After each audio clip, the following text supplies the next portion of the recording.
안녕하세요. 사연을 들으시는 분들께서는 다양한 연령대, 다양한 직업을 가지고 계시겠죠?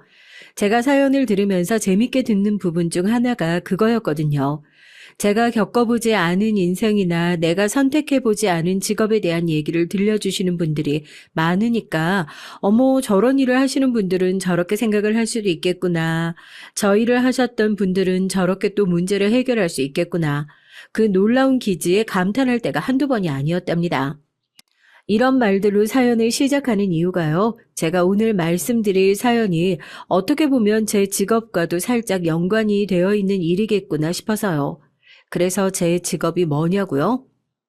여기 사연에서도 종종 저랑 같은 일을 하셨던 분들의 얘기가 올라올 때마다 반갑긴 한데요. 전 검찰 수사관 출신입니다. 검찰직 공무원이라고 하는 게 여러분들에게는 더 익숙할 수 있겠어요. 어떻게 보면 검찰님들께서 우아한 수사를 진행하시기 전에 흙탕물 튀는 일들을 미리 처리해 놓는 실무자의 역할을 하고 있는 사람이라고나 할까요? 그래서 지난번에 다른 사연에서 수사관분이 검사님들의 비위도 맞춰야 하고 일도 해야 하는 고된 직업이라는 얘기를 할 때 묘하게 공감이 되더라고요. 왜 직업정신이라는 말이 있잖아요. 직업병이라고 하는 말도 있고요. 제 친구는 중학교 국어교사인데요. 아직도 친구들이랑 대화할 때 맞춤법이 틀리면 그걸 한번 그냥 넘어가는 법이 없어요. 그게 직업병이래요. 그걸 꼭 지적해주고 친구가 틀린 맞춤법을 고쳐야지만 속이 시원해지는 거죠. 저희 아버지는 철물점을 하세요. 그래서 그런지 동네에 뭐 고장난 게 있다고 하면 그 꼴을 그냥 가만히 못 보시는 거였습니다. 지나가다가 누구네 집에 뭐가 고장 났는데 그런 얘기를 들으시면 신경 안 쓰시는 척을 하시면서도 다른 걸 하면서 내내 그걸 신경 쓰고 있는 거예요. 그러다가 이제 집에 돌아가는 길에 나는 들릴 때가 있다. 먼저 들어가라 해놓고 꼭 그 집에 들러서 고장난 걸 고쳐주셔야 속이 시원하신 그런 성미셨죠. 그렇게 사람은 한 일을 오래 하다 보면 발달하는 감각 같은 게 생기는 것 같습니다. 이 일이 너무나도 내 손에 익어버려서 나는 의식하지 못하고 있는데 내 무의식이 판단하고 결정을 내려버리는 그런 것들이요. 저희 딸이 결혼을 하고 시댁에서 말도 안 되는 괴롭힘을 당했던 얘기를 좀 해볼까 해요. 보통 이걸 시집살이라고 표현하지만 저는 그냥 시집살이라는 단어를 쓰기에는 이 사람들의 괴롭힘이 너무 유치하고 혹독했기에 그런 귀여운 단어를 붙일 일도 아니라고 생각합니다. 이건 엄연히 집단적인 괴롭힘이고 범죄라고 생각하니까요. 어쨌든 제 딸이 시댁에서 그렇게 집단적으로 괴롭힘을 당하고 있었고 엄마인 제가 하마터면 이를 눈치채지 못하고 둘 다에게 씻을 수 없는 상처를 남기게 될 수 있었지만 그때 발동한 저의 직업병 덕분에 무사히 위기 상황을 벗어날 수 있었다는 얘기가 되겠네요. 제가 너무 깔끔하게 오늘 할 얘기의 요약을 잘 해버려서 혹시라도 이 얘기만 들으시고 다 들었다 하시는 분이 있을까봐 걱정이 될 정도예요. 현실은 더 어마무시하고 속 시원한 복수가 기다리고 있으니까요. 절대 영상 돌리지 마시고 제 사연 끝까지 한번 들어봐 주세요. 개천에서 용 날 수 있는 시대에 태어난 전 공부만이 유일하게 제 지금의 처한 환경을 벗어날 수 있는 길이라 굳게 믿고 살았습니다. 부모님은 큰딸로 태어났으면 좋은 집에 시집가서 집안의 보탬이나 될 것이지 밑에 줄줄이 딸린 동생들은 생각도 안 하고 자기 혼자 이기적으로 공부나 할 생각을 한다고 저를 욕했지만 그럼에도 꾸역꾸역 안 들리는 척 제 앞길만 생각했던 이유는 단 하나였어요. 이 지독한 집에서 하루라도 빨리 벗어나고 싶었거든요. 넌 왜 그렇게 철이 안 들어? 어? 다른 애들은 지금 고등학교만 졸업하고 그냥 다들 공장 취업해서 한 푼이라도 더 벌어보려고 그렇게 애를 쓴다는데 네가 지금 그렇게 천하태평하게 공부를 할 때라고 생각을 하는 거야? 우리 집이 무슨 재벌집이라도 돼? 아니 네가 그렇게 대학 가버리면 네 밑에 딸린 동생들은 어떻게 할 건데? 내 밑에 있는 동생들 내가 낳았어? 어머니 아버지가 낳은 거잖아. 왜 그걸 내 핑계를 대고 있어? 내가 언제 등록금 달라고 했어? 내 공부하는데 돈 보태달라고 했어? 그리고 내 밑에 있는 동생들, 걔 중에 누가 대학 갈 머리는 되는데? 엄마 그렇게 예뻐서 죽을 것 같은 막내 아들? 걔 학교에서 받아오는 성적표를 봐. 지금 대학이 문제가 아니라 고등학교나 제대로 갈 수 있을지. 제발 될 것 같은 자식한테 투자를 해. 지금 당장 내가 대학 간다는 게 이기적으로 보여? 나중에 나 잘 되면 나한테 손 벌릴 생각이 나지 마. 어머니는 제 얘기를 듣자마자 이기적인 소리를 한다면서 뺨을 날렸습니다. 뺨을 맞으면서도 펜을 놓지 않았어요. 아무리 집에서 무슨 소리를 듣는다고 하더라도 여기서 포기하면 정말 죽도 밥도 안 될 것 같다는 생각이 들었으니까요. 학교에서 제가 굉장히 존경하는 선생님이 한 분 있었는데 그분이 그러시더라고요. 애들이 너네가 가난을 벗어날 수 있는 가장 쉬운 방법은 공부밖에 없다. 미친 듯이 공부해라. 그게 너네가 가장 쉽게 다른 계층으로 올라갈 수 있는 가장 가까운 사다리다 하고요. 떨어지지 말라고 뒤에서 받쳐주고 밀어줘도 모자란 가족들이 제 사다리를 걷어차려고 하는 사람들이라는 게 문제이긴 했지만 그래도 그 말 하나 믿고 여태까지 달려왔습니다. 선생님 말을 잘 들어야 한다고 그 말씀이 결국 틀린 게 없었으니까요. 집에서 한 푼을 지원해주지 않았는데도 꾸역꾸역 공부를 하고 또 학교에서 장학금을 받을 수 있는 제도들을 많이 알아봐 주신 덕분에 등록금 없이도 대학을 갈 수 있게 됐습니다. 다 좋으니까 기숙사비라도 도와달라, 등록금 내달라는 소리도 안 하고 기숙사비도 딱 한 학기만 빌려주면 아르바이트를 해서 갚겠다고 얘기를 했는데도 네가 선택한 거니까 땅바닥에서 자든 뭘 하든 알아서 하라고. 가족이 맞나 싶을 정도로 매몰차게 제 부탁을 거절하셨던 분들이었어요. 그래도 다행히 제가 참 착한 동생들을 두었죠. 누나, 이거 받아. 그래도 난 아들이라고 돈 필요하다고 하면 부모님이 군소리 안 하고 그냥 주시잖아. 내가 항상 누나한테 마음속으로 미안한 게 많았거든. 공부도 못하는 빡통 같은 놈한테 대체 뭘 그렇게 바라시는 건지. 나 같은 거 대학 보내겠다고 누나 대학 등록금 한 푼을 안 내주고. 난 어차피 해도 안 될 놈이라는 거 내가 제일 잘 아는데. 그러니까 누나 필요한 거 있으면 부모님한테 얘기하지 말고 나한테 얘기를 해. 지금 당장은 내가 도와줄 여력이 없어서 직접 도와줄 순 없지만 내가 필요하다고 하면 부모님이 쉽게 거절하실지 못할 거야. 그렇게라도 누나 도와주고 싶어. 동생들이 자기들이 한 푼 두 푼 모았다며 돈을 저한테 대학 가는데 보태라면서 내놓더라고요. 자기들은 어차피 대학 갈 마음도 없고 대학 갈 성적도 안 된다면서요. 부모님이 가장 예뻐하셨던 게 막내 동생이었던 남동생이었는데 남동생은 제가 정말로 생활이 빠듯해질 때마다 부모님한테 말도 안 되는 핑계를 대면서 돈을 받아가 저를 도와줬어요. 막내한테는 저렇게 쉽게 열리는 지갑이면서 왜 첫째 딸인 내 앞에서는 그렇게 굳게 다치는 걸까? 솔직히 억울하고 원망스러울 때도 있었지만 동생들이 이렇게 도와줘서라도 대학을 졸업할 수 있다는 게 얼마나 다행인가 싶어요. 그래서 졸업을 하고 일을 시작하면서 부모님과의 사이는 안 좋았을지 몰라도 동생들과 우애는 참 깊어요. 동생들도 뭐 힘든 일이 있다 싶으면 부모님한테 연락을 하는 게 아니라 저한테 연락을 하죠. 세상 물정 아무것도 모르는 부모님보다 누나가 훨씬 낫다고 그러면서요. 가족 중에 그래도 도움을 받을 수 있는 사람이 있어서 참 다행이죠. 본격적으로 검찰직 공무원 시험을 준비했던 건 3학년 때부터였습니다. 공무원 시험을 봐야겠다라는 생각은 했었지만 검찰 공무원 시험을 생각하고 있었던 건 아니었어요. 저도 맨 처음엔 다른 애들과 마찬가지로 7급, 9급 행정직 시험을 준비하고 있었던 상황이었죠. 오히려 검찰직 공무원은 제가 아니라 대학 시절에 만났던 남편이 준비하고 있었던 시험이었습니다.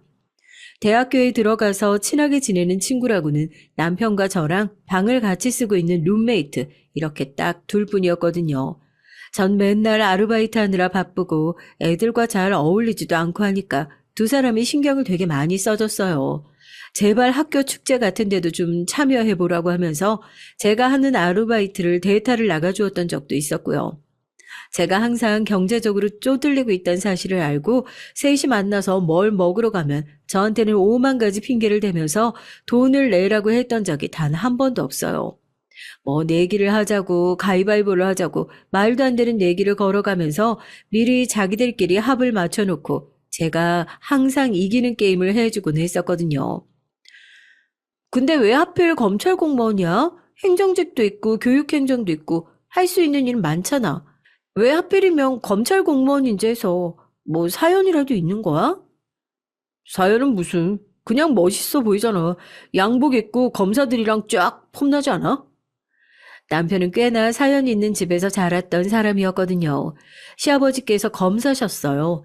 자식도 같은 법조인의 길을 걷길 간절히 바라셨지만 남편은 아버지가 하는 일에 학을 뗐던 건지 아니면 아무리 노력해도 법대를 갈 만한 성적이 안 됐던 건지 그건 아직까지 저도 정확히 모르겠어요. 또 시험에 철석 합격을 한 거 보면 이 정도 머리면 충분히 변호사 시험을 준비해 봤어도 되지 않나 싶긴 한데 말이죠. 그렇게 저도 검찰직 공무원에 관심이 생기게 되어 남편과 함께 공부를 하게 됐죠.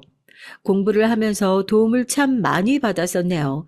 집안에서는 당연히 지원을 하나도 받지 못했으니까 남편이 본인 부모님께 말씀드려서 교재도 지원을 받고 학원을 대신 끊어주기도 했고요. 처음엔 부담스러워서 아무리 그래도 이건 아닌 것 같다 다 거절을 하기도 했는데요. 남편이 그래요. 나란히 공무원 시험 합격하면 결혼하겠다고 얘기를 했다고요. 난 좋다고 얘기도 안 했는데 누구 맘대로 결혼이야 결혼은? 이렇게 코 꿰는 거지. 며느리 될 사람 합격은 시켜야지 않겠냐고 내가 좀 도와달라고 말씀드렸어. 그러니까 우리 이제 무슨 수를 써서라도 합격해야 된다고.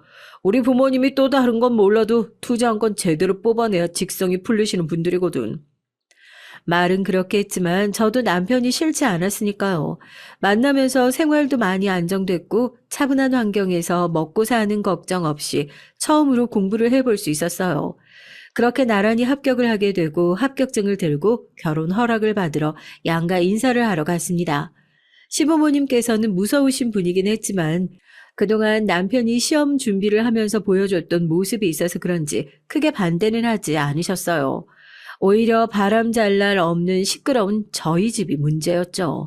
너 이렇게 결혼해버리면 동생들을 어떻게 볼 거냐. 신혼집 구하고 나면 동생들을 우리 집에 보내놓을 수 있냐. 대학교를 그쪽에서 등교할 수 있냐. 이제 막 인사를 올 사람이 들으면 도망가고도 남을 소리를 서스럼 없이 하는데 참나 남편 볼 면목이 없는 거죠. 그래도 남편이 그 자리에서 싫은 티 한 번 안 내면서 저희 부모님한테 싫은 소리는 다 하고 왔다니까요. 아니요, 그건 안 될 것 같습니다. 그건 좀 어려울 것 같습니다. 이 사람이랑 상의해 보겠습니다. 저는 한 번도 부모님이 하시는 말씀이 싫다 싫다 생각만 했지 저렇게 대놓고 거역할 생각을 해보지 못했던 것 같은데 남편의 강단 있는 모습이 퍽 든든하더라고요. 당신 참 어려운 집에서 제대로 자랐네. 내가 그동안 우리 집에서 피웠던 게 그냥 땡깡 수준으로밖에 안 보였겠다 싶어. 앞으로 결혼하고 나선 그렇게 살자. 양가에서 뭐라고 하든 너무 휘둘리지 말고 우리는 우리 인생 잘 살면 되는 거야. 부모님도 결국 바라시는 거 그거일걸? 자식 안 되길 바라는 부모가 어딨어? 잘 사는 모습 보여주면 언젠간 인정해 주시겠지. 좋은 날 올 거야. 참 긍정적인 남편. 남편이 있었기에 제 힘들었던 직장 생활도 하루하루 즐겁게 버틸 수 있었다. 감히 얘기를 해봅니다. 나란히 임용을 받아 처음 3년은 강제로 주말부부 생활을 했어요. 주말부부 생활을 하면서 애틋해진 건지 몰라도 그렇게 아이가 들어서게 됐고요. 전 짧게 육아휴직을 쓰고 근처에 살고 있던 애들과 시부모님께서 아이 돌보는 것에 많은 도움을 주셨습니다. 한 아이를 키우는데 온 마을이 필요하다는 얘기가 정말 사실이더라고요. 그렇게 따지고 보면 전 항상 이기적인 누나고 언니였던 것 같은데 그렇게 제 생각만 했던 것 같은데 착한 동생들은 오히려 저에게 폐를 끼치지 않기 위해서 아니 오히려 저를 돕기 위해서 최선을 다해서 살았던 것 같아요. 새삼 고맙고 미안하다는 생각이 드네요. 아이를 낳고 나니까 저희도 연고지라는 게 생기면서 남편이 제가 일하는 곳으로 발령을 받게 됐어요. 정말 정신이 하나도 없더라고요. 애는 봐야지, 일은 해야지. 물론 어린이집에 다니던 시기이긴 했지만 애는 어린이집에만 맡겨두면 알아서 큰답니까? 남편이랑 둘이서 번갈아 가면서 오늘은 네가 데리러 가네, 내가 데리러 가네. 그것도 공직 생활을 하고 있었으니까 그나마 다른 직장에 비해 눈치 덜 보면서 편하게 갈 수 있었던 거지. 아니면 어림도 없었을 일인 것 같아요. 아이가 1살, 2살 나이를 먹어가면서 오래전 담임 선생님이 저한테 말씀하셨던 그 사다리가 무엇인지 조금은 알 것 같은 기분이 들었습니다. 검사 시아버지를 둔 짱짱한 집안의 시집을 가서도 아니고 강단 있는 남편을 만나서 틈만 나면 제 등에 빨대를 꽂고 고열을 빨아대려고 하는 친정 부모님과 조금씩 멀어져서도 아니고 아이를 낳고 나서야 비로소 제 앞에 놓여진 사다리를 밟고 또 다른 계층으로 올라선 것 같다는 생각이 들더라고요. 저 정말 제 아이한테는 최선을 다하고 싶었습니다. 조금 유난이라고 생각할 수 있는 것까지 다 해주고 싶었어요.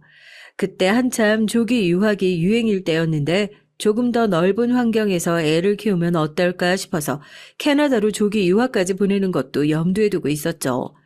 시부모님께서도 적극 응원해 주셨고요. 그렇게 힘들게 공부를 하고 시험까지 합격했는데 자식을 위해서 직장을 포기하고 유학길에 함께 오를 수 있을 정도로 뭐든 다 희생하고 포기할 수 있는 것 같은 마음이었던 것만 알아주세요. 내가 당신을 왜 좋아했는 줄 알아? 여기 있는 우리 집안 사람들이랑 다르다고 생각해서 좋아한 거야. 당신이 못했던 거 자식한테 해주고 싶은 마음은 알겠어. 그런데 우리 딸, 당신 아니야. 당신 어린 시절도 아니고 애 하고 싶은 거 하면서 클 수 있게 그냥 놔두자. 그러다가 딸이 당신 뜻대로 크지 않으면 그땐 어떻게 할 건데? 그때 당신 그 상실감 감당할 수 있겠어? 애한테 너무 자아를 투영하지 마. 그럴수록 상실감만 커지는 건 당신이야. 남편의 말에 크게 반성을 하게 되더라고요. 제가 어렸을 때 집에서 못 받고 컸던 지원을 저도 모르게 애한테 다 해주고 싶었던 그런 게 있었나 봐요. 남편은 그런 게 항상 걱정이었고요. 나 일 관두고 애랑 같이 유학 갈까? 이 소리를 듣자마자 기겁을 한 거예요. 제가 얼마나 시험 공부를 열심히 했는지, 이 직장과 직업에 자부심을 가지고 있는지 알고 있었던 남편이었는데 그걸 자식을 위해서 한순간에 포기할 수 있다는 소리를 하니까 이대로 놔뒀다가는 자식이랑 저를 동일시하면서 키우고 또 마음대로 안 되면 실망하는 자기가 시어머니한테 당하면서 괴로워했던 모습이 그대로 반복될 것 같아서 무서웠다고 하더라고요. 그때부터 정신을 차리고 애한테 제가 원하는 것을 정말 쏙 빼놓고 키우기 위해서 다시 노력했습니다. 참 애 키우는 게 이렇게나 힘들 줄 몰랐어요. 하다못해 비도 안 오는데 왜 장화를 신고 유치원에 가겠다고 그렇게 떼를 쓰는 건지. 자기 것은 좀 욕심을 내고 살았으면 좋겠는데 왜 그렇게 욕심도 없이 사는 건지. 학교에서 애들이랑 싸웠다는 얘기가 들리면 엄마는 좀 이겨가지고 왔으면 좋겠는데 꼭 자기가 양보하고 어디 한 군데 다쳐가지고 오는 건지. 늘 속이 터지고 답답한 일이 반복됐지만 그게 다 애 키우는 과정이다. 원래 이렇게 힘든 거다 생각하면서 버텼죠. 그래도 남편이 그때 저 일 관두고 애랑 같이 유학 가겠다고 한 거 말려준 게 너무 고맙더라고요. 그때 일을 관뒀으면 얼마나 후회했을지요. 그런데 제가 어떻게 일을 관두게 되더라고요. 어떻게든지 검찰 수사관 경력을 이어나가서 내부에서 승진을 하고 정년 퇴임까지 하리라 결심을 했었는데 아이를 낳은 이후로 수시로 찾아오는 근육염이 저를 괴롭혔습니다. 강한 스테로이드를 처방받아도 잠시였어요. 처음에는 그냥 찌릿거리는 통증이 전부였다면 애가 중학교에 들어갈 때가 되니까 아주 가벼운 일상생활을 하는데도 무리가 올 정도였습니다. 애 머리를 빗겨주고 프라이팬을 드는 가벼운 동작을 하는데도 온 몸이 찌릿거리는 느낌이 들어서 도저히 출근을 못하겠다 싶은 게 한두 번이 아니었어요. 근육염 진단을 받아 병가도 써보고 어떻게든지 직장 생활을 마무리해보려고 애를 썼지만 세상엔 제 뜻대로 되지 않는 일들이 너무나도 많더라고요. 그렇게 결국 면직 처리를 하게 됐습니다. 남편은 이 정도면 오래 했다고, 남들보다 조금 일찍 은퇴를 했다고 생각하면 되지 않겠냐. 저를 위로했지만 대학생 이후로 평생을 몸담은 직장에서 다른 이유도 아니고 건강상의 이유로 이렇게 퇴직을 하게 됐으니 불명예스러운 것은 물론이고 제 마음이 납득이 잘 되지 않더라고요. 난 이제 정말 꼼짝없이 가정주부로 살게 됐겠구나 싶고요. 그래도 제가 하나를 하면 끝장을 보자 최선을 다하자 하는 성격이 있거든요. 어쩔 수 없이 가정주부가 됐지만 이제 가정주부로 살아야 하는 거, 그럼 최선을 다해서 1등 가정주부가 되어보자 결심했습니다. 우선 병원을 열심히 다니면서 건강 회복을 최우선으로 했죠. 다른 건 몰라도 아이한테 어느 순간이라도 아픈 엄마로 기억되고 싶지 않았으니까요. 직장 생활을 한답시고 참여하지 못했던 아이의 학교 생사도 거의 문지방이 닳도록 참여했죠. 직장을 다니지 못해서 찾아오는 서러움은 있었지만 그만큼 또 아이와 함께하면서 찾아오는 기쁨들이 있어서 버틸 수 있지 않았나 싶어요. 사람은 적응의 동물이라고 일을 관두고 나서 몇 년 또 집에서 생활을 하다 보니까 이 생활에 또 완벽하게 적응이 된 것 같더라고요. 저희 딸은 어렸을 때부터 비싼 돈 들여서 영어 유치원이며 영어 학원이며 데려다 놓은 보람이 전혀 없더라고요. 좀 글로벌한 일을 했으면 좋겠다. 외국인들이랑 자유롭게 영어로 대화하면서 돈을 버는 일을 했으면 좋겠다 싶어서 그렇게 무리해서 보내놓았던 건데, 그래도 적어도 딸이 성인이 되면 뭐 외교관 비스무리한 일이라도 하고 있을 줄 알았죠. 남편 말을 듣고 진작에 딸과 나를 동일시하는 것을 관두고 헛된 기대를 빠르게 내려놓은 것이 신의 한 수가 아닌가 싶을 정도라니까요. 영어 열심히 가르쳐 놨더니 대학 들어가자마자 애들이랑 여행을 그렇게 다니더라고요. 엄마 아빠는 돈 벌어서 너 여행 자금 대주는 사람이 아니라고. 애들이랑 그렇게 해외여행을 가고 싶으면 네가 돈 벌어서 네 돈으로 가라. 해도 너무하는 것 같아서 그렇게 딱 잘라서 얘기를 하니까 알겠다고 그러더니 아르바이트를 하고 뭐 워킹홀리데이를 가고 그것도 안 되겠으니까 자기가 알아서 공부를 하더라고요. 성적이 좋아야 어학연수로 갈 수 있으니 자기 딴에는 최후의 수단이었던 거죠.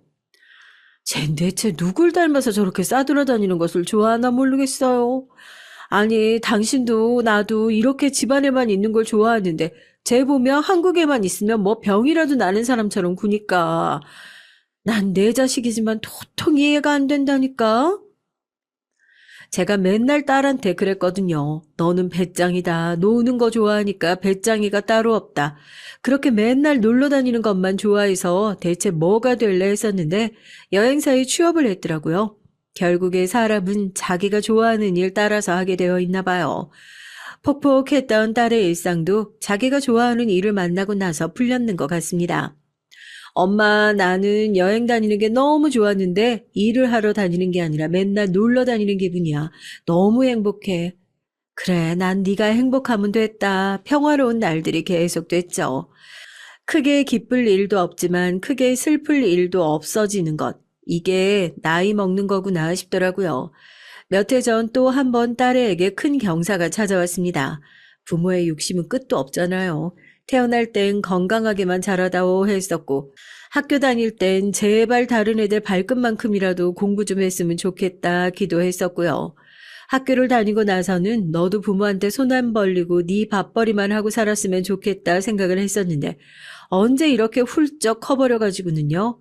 자식들은 원래 제 자식만 그런 게 아니라 다 같이 청개구리인가요? 요즘 주변 언니들 봐도 그렇고 결혼은 늦게 해도 괜찮은 것 같아. 이 사람 저 사람 다 만나봐야 어떤 사람이 좋은 사람인지 가릴 수 있는 눈도 생기고 결혼 일찍 해서 뭐해? 고생 일찍 하는 것밖에 더 되니? 그렇다고 니네 엄마가 일찍 시집와서 고생 많이 했다는 말은 아니고 엄마처럼 이렇게 운 좋게 좋은 시댁 만나서 고생 안 하고 사는 경우도 있지만 대부분의 경우는 일찍 시집 가면 일찌감치 고생한다. 그게 공식인 거야. 그래서 엄마가 그렇게 시집 빨리 가지 말라고 잔소리를 입에 달고 사는 거고. 남의 집 딸들은 빨리 안 가서 걱정이라는데 우리 집 딸은 청개구리가 따로 없죠. 엄마가 제발 그렇게 늦게 좀 가라고 천천히 좀 가도 안 늦는다고 그렇게 만류를 했는데도 불구하고 자기는 더 나이 먹고 얼굴 안 예뻐지기 전에 웨딩 촬영도 하고 드레스도 입었으면 좋겠다면서 결혼은 굳이 일찍 해야겠답니다. 그 고집을 대체 누가 말려요. 전 맨날 머리를 싸매고 남편한테 쟤는 누굴 닮아서 저러는지 모르겠다고 하면 남편이 웃으면서 그걸 아직도 모르냐고 순전히 저 닮아서 그러는 거라잖아요.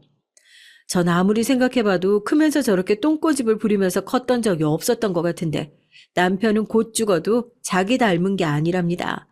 분명히 저 닮아서 그런 거래요. 여튼 맨날 여행 그렇게 노래를 부르더니 시댁 식구들이 시골에서 펜션 사업을 크게 하고 있대요. 참 시집도 자기랑 잘 어울리는 집으로 가는구나 싶어서 어이가 없더라고요. 엄마, 나도 결혼하고 나면 남편이랑 같이 내려가서 시댁 식구 펜션 사업하는 거 같이 도와드릴까 봐. 같이 일을 해야겠다는 생각을 해본 적은 한 번도 없는데 승우 씨가 갑자기 그런 얘기를 하더라고. 나야 뭐 여행사에서 일한 경력도 꽤 되고 승우 씨네 집도 이제 여행 호황기다 뭐다 이런 얘기 나오니까 아무래도 사업을 좀 크게 확장시키려는 생각이 있나 봐. 나한테도 좋은 기회 같은데 엄마 어떻게 생각해? 너 같으면 엄마가 옳았구나 하고 딸을 보내주겠냐 하고 딸 머리를 한 대 콱 쥐어박았죠. 지금 딸 시집 보내는 것도 서러운데 가뜩이나 차 끌고 가기도 힘든 강원도로 시댁 식구들이랑 펜션 사업을 하면 좋을 것 같다고 신나가지고 얘기를 하는 이 철딱서니에게 제가 무슨 말을 한단 말입니까? 아무리 그래도 시댁 사람들이고 부부랑 같이 사업을 해도 싸움은 일어나기 마련인데 시댁 식구들이랑 같이 한다는 것 자체를 좀 신중하게 생각해 봤으면 좋겠다 이 얘기를 했죠. 더군다나 아직 식을 올린 상황도 아닌데요. 어쩜 이렇게 딸을 훌륭하게 잘 키우셨어요. 아유, 인사하러 왔는데 저희가 고마워서 새아가한테 절을 한번 했다니까요. 두 분 다 검찰 수사관 출신이시라고요. 별거 있나요? 그냥 다 공무원이고 나라 녹 받아먹고 사는 사람들인 건 똑같죠. 저야 뭐 오래전에 건강 때문에 일 관둬서 어디 출신이라고 얘기하는 것도 민망한데요. 사업을 오랫동안 해오신 게 더 대단합니다. 가족끼리 그렇게 사업을 운영한다는 것이 쉬운 일이 아닌데요. 그 얘기를 듣자 하니까 펜션이 몇 채나 되신다고. 저희 딸 어깨가 무겁겠네요. 안 그래도 저희가 괜히 귀한 인재 데리고 가서 일이나 시키고 부려먹으려는 것처럼 보일까봐 걱정입니다. 아, 당연히 이렇게 귀한 인재 데리고 가는데 저희도 제대로 대우를 해줄 생각이에요. 며느리라 생각하지 않고 업계 최고의 인재를 모신다는 생각으로 대우할 테니까 그 부분은 너무 염려하지 않으셨으면 좋겠습니다. 안 그래도 사업을 같이 한다는 것 자체가 너무 찝찝하고 되도록 하지 않았으면 좋겠다. 딸한테도 그렇게 얘기를 했는데 상견례 자리에서 사돈댁이 먼저 선수를 치더라고요. 사업을 확장하는 데 있어서 저희 딸이 꼭 필요한 재원이니까 지금까지 하는 일을 정리하고 집에서 하는 사업을 함께 도와줬으면 좋겠다고요. 그렇게까지 얘기를 하는데 면전에다 대고 이거 우리 딸 대놓고 시댁에서 부려먹겠다는 소리 아닙니까? 어떻게 이런 소리를 하겠어요. 더군다나 딸아이의 얘기를 들어보면 원래 여행사에서 일하면서 봤던 것보다 연봉이며 대우며 곱절로 더 잘해주신다고 약속을 하셨다고 하더라고요. 그래 어쩌면 일도 가정도 딸에만 중심을 잘 잡고 한다면 두 마리 토끼를 한꺼번에 다 잡을 수 있는 기회가 될 수도 있겠다. 내가 너무 부정적으로만 생각하지 말아야지 하고 저도 마음을 고쳐먹었습니다. 의심하기에는 사돈부부의 인상이 너무 좋았던 탓도 있어요. 원래 사기꾼들이 사람 환심을 사기 위해서 좋은 인상으로 접근하는 법이라는 걸 제가 간구하고 있었던 거죠. 너무 오래 일을 쉬었나 봐요. 그 사소한 것 하나도 놓칠 정도로 말입니다. 왜 갑자기 사돈들에 대한 태도가 이렇게 날카롭게 변하게 됐냐고요? 딸아이 결혼시키고 시집을 간 지 얼마 안 됐을 때까지만 하더라도 전혀 이런 생각이 없었어요. 항상 즐거운 목소리로 딸에게 전화가 왔고 그 목소리 하나만 들어도 안심이 되는 것이 부모니까요. 너 아무리 그래도 거기 일하는 곳이기도 하지만 시댁이야. 시부모님 어른들 앞에서 너무 방방 뜨지 말고 무슨 일 있으면 엄마한테 바로 연락하고 네가 배로 더 신경을 많이 써야 하는 거야. 분리 잘 시켜놓고 생활을 해야 해. 근무 시간은 일터다 생각하고 일을 해야 되고 퇴근을 하고 나면 여기는 시댁이다 하고 생활을 해야 되고 너 쉬는 시간도 딱 마련해 놓고 알겠어? 하여튼 애가 그냥 마냥 머릿속에 꽃받치고 해맑기만 하니까 엄마가 안 해도 되는 이런 쓸데없는 걱정이나 하고 있잖아. 너 엄마한테 정말로 미안해야 된다니까? 엄마, 진짜로 걱정 안 해도 괜찮아. 내가 왜 예전에 여행사 처음 들어갔을 때 일하러 가는 게 아니라 매일 놀러 가는 기분이라고 했잖아. 지금 시댁이 딱 그렇다니까. 나처럼 즐겁게 시집살이 하는 사람이 아마 없을 거야. 여기 정말 산도 좋고 물도 좋고 공기도 너무 좋아. 엄마도 아빠 휴가 기간 맞춰서 다 같이 오면 너무 좋겠다. 시댁이 시댁 같지 않고 정말 어디 펜션에 놀러 온 것 같다는 얘기를 하는 딸을 보면서 참 다행이다 생각했어요. 안사돈에게 한 통의 연락을 받기 전까지는 말입니다. 사돈댁이랑 연락을 하고 지내시나요? 특별한 일이 없으면 전혀 연락을 하지 않고 지내는 것이 보통 사돈지간 아니겠습니까? 명절도 아니고 특별한 행사를 앞둔 것도 아닌데 뜬금없이 전화가 왔길래 무슨 일이 있으신가 하고 전화를 받았는데 다짜고짜 버럭 화를 내시는 것에 1차로 한번 놀랐고 그 화를 내시는 내용을 듣고 2차로 깜짝 놀랄 수밖에 없었어요. 다른 것도 아니고 딸아이의 가정교육을 혼내기 위해서 직접 이렇게 전화를 한다니요. 사돈, 저 그렇게 안 봤는데 새아가가 정말 실망입니다. 제가 며칠 내내 잠도 못 자고 이걸 말을 해야 되나 말아야 되나 고민하다가 아무리 생각을 해도 이건 아닌 것 같아서 직접 말씀을 드려요. 아무리 그래도 그렇지 어떻게 시댁 돈에 그렇게 함부로 손을 댈 수가 있습니까? 제가 알기로 친정에서 그렇게 모자라게 키운 것도 아니라고 들었는데 어떻게 그렇게 말도 안 되게 돈에 욕심을 낼 수 있단 말이에요? 전 다른 건 몰라도 이렇게 가족 간의 신뢰가 깨진 건 사과를 받아야겠습니다. 이제 제가 어떻게 새아가 믿고 일을 맡기겠어요? 네? 아니 그게 무슨 말씀이세요? 지금 사돈 말씀은 저희 애가 시댁 돈에 손이라도 댔다는 말씀이세요? 무슨 오해가 있으시겠죠? 너무 황당한 연락이었어요. 같이 일을 하면서 분명히 한 번쯤은 크고 작은 트러블이 있을 거다 예상은 했지만 이런 종류의 문제일 거라고는 상상도 하지 못했습니다. 안사돈의 얘기는 그랬어요. 매달 펜션 운영을 하면서 장부 정리를 하는데 몇 달 내내 저희 딸이 관리하고 있는 동들의 돈이 맞지 않는다는 것을 가족들 모두가 이상하게 생각하고 있었대요. 돈 관리도 철저하게 하고 보안에 엄청 신경을 쓰고 있던 터라 이런 돈 문제가 생긴다면 분명히 가족 중 한 사람일 게 뻔한데 서로 괜한 의심하고 싶지 않아서 의심이 되는 정황은 있었지만 특별히 문제 삼지 않았던 것도 있었다고요. 그런데 아무리 생각을 해도 더 이상 의심할 사람도 없고 돈이 비는 액수가 너무 커서 이건 아니다 싶어 안사돈이 직접 제 딸아이의 가방을 확인했는데 종이끈으로 묶어둔 작은 돈다발 하나가 그대로 나왔답니다. 가족이라 차마 이걸 경찰서에 신고를 할 수도 없고 딸한테 물어도 자기는 절대 죽어도 모르는 일이라고 딱 잡아떼고 어떻게 할까 고민하다가 저한테 겨우 전화를 한 거라고요. 다른 건 몰라도요. 제가 딸을 키우면서 그런 쪽으론 딸이 문제를 일으켰던 적은 단 한 번도 없어요. 이건 집에서 딸을 여유롭게 키웠고 모자라게 키웠고의 문제가 아니라요. 아무리 모자라더라도 남의 물건에 탐을 내는 사람으로 키우지 않았다고 엄마인 제가 가장 잘 알고 있죠. 그런데 그 돈 뭉치라고 해봤자 그거 얼마나 된다고요. 겨우 그 돈을 탐을 내요. 제 딸이 그 돈이 욕심이 나서 다른 것도 아니고 시댁 돈을 매달 그렇게 조금씩 삥땅을 치고 있었다고요? 이게 무슨 황당하고 말도 안 되는 소리예요. 정확한 사연은 모르겠지만 안사돈 분명 무슨 오해가 있을 겁니다. 저희 딸이 절대 그럴 리가 없습니다. 그건 키워온 엄마인 제가 보증해요. 아직 확실한 증거도 없으니까 무조건 우리 딸이라고 범인을 단정짓지 마시고 오해하는 일은 그만두세요. 확실히 증거가 없다니요. 제가 분명히 새아가 가방에서 돈 뭉치를 발견했다니까요. 지금 제 말이 거짓말이라고 의심하시는 거예요? 이건 무슨 엄마나 딸이나 하나같이 돈 얘기만 나오면 일단 잡아떼고 보는 게 습관도 아니고 어이가 없어서 정말. 이 얘기를 듣자마자 저도 너무 기가 막혀서 남편에게 당장 연락을 했죠. 남편도 제 얘기를 듣더니 깜짝 놀라요. 우리 딸이 절대 그런 일 할 리가 없다는 게 남편의 얘기죠. 전 전화를 끊고 당장 딸에게 전화를 했습니다. 아무런 얘기도 할 필요 없이 당장 집으로 오라고요. 얼굴이 눈물 범벅이 된 딸이 집으로 왔어요.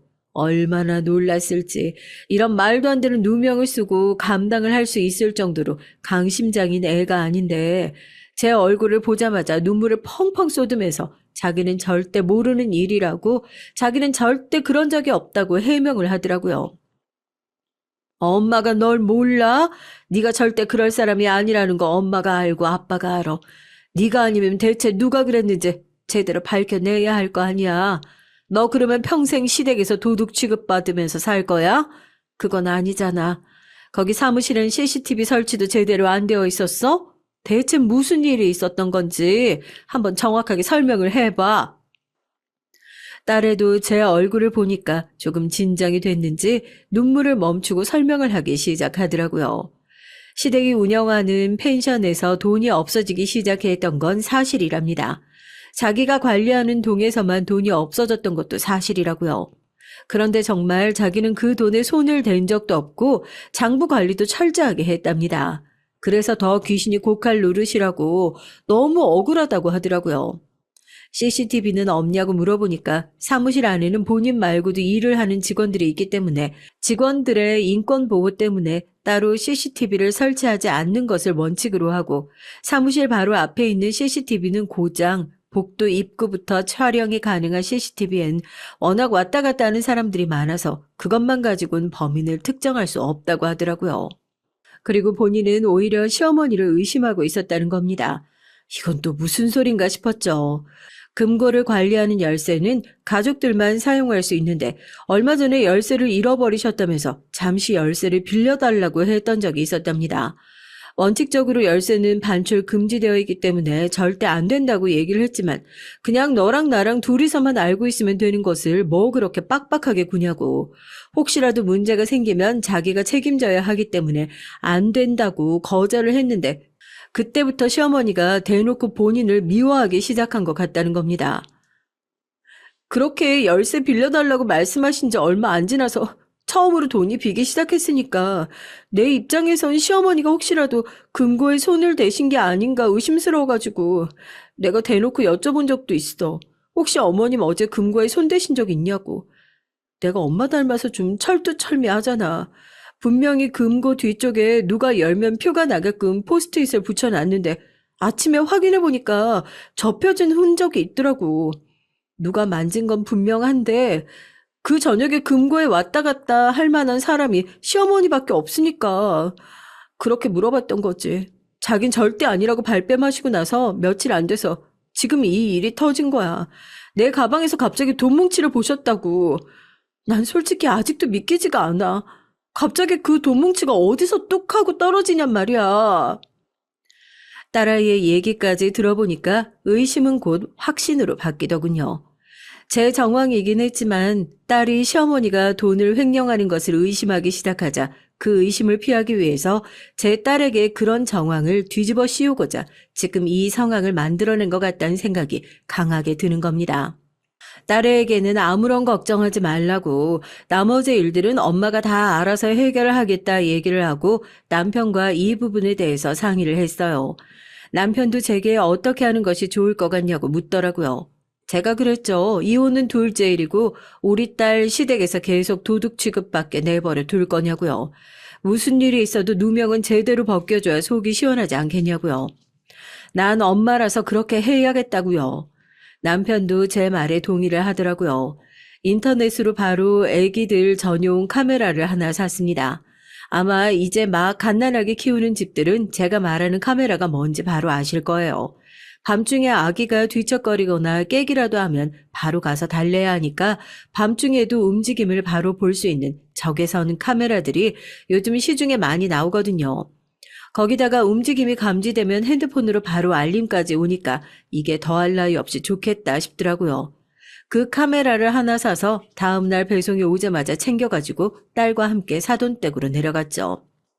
바로 와서 죄송하다고 얘기를 할 생각은 안 하고 사돈 저 정말 이제 실망이 이만저만이 아니에요. 아유 어떻게 다른 사람도 아니고 저희 며느리가 그것도 가족들 다 있는 집에서 뻔히 그런 짓을 할 생각을 했는지 저 창피해서 어디 가서 말도 못해요. 사돈, 저 검찰 수사관 출신인 거 알고 계시죠? 아무리 생각해도 저희 딸이 범인이 아닌 것 같다는 생각이 들어서요. 사돈께서도 억울한 사람 범인으로 몰게 되시면 그것만큼 잘못된 일이 어디 있겠습니까? 거기다 사돈 말 맞다나 가족인데요. 가족한테 억울한 누명 씌우는 일은 없어야죠. 그래서 이번에 딸이랑 같이 내려온 겁니다.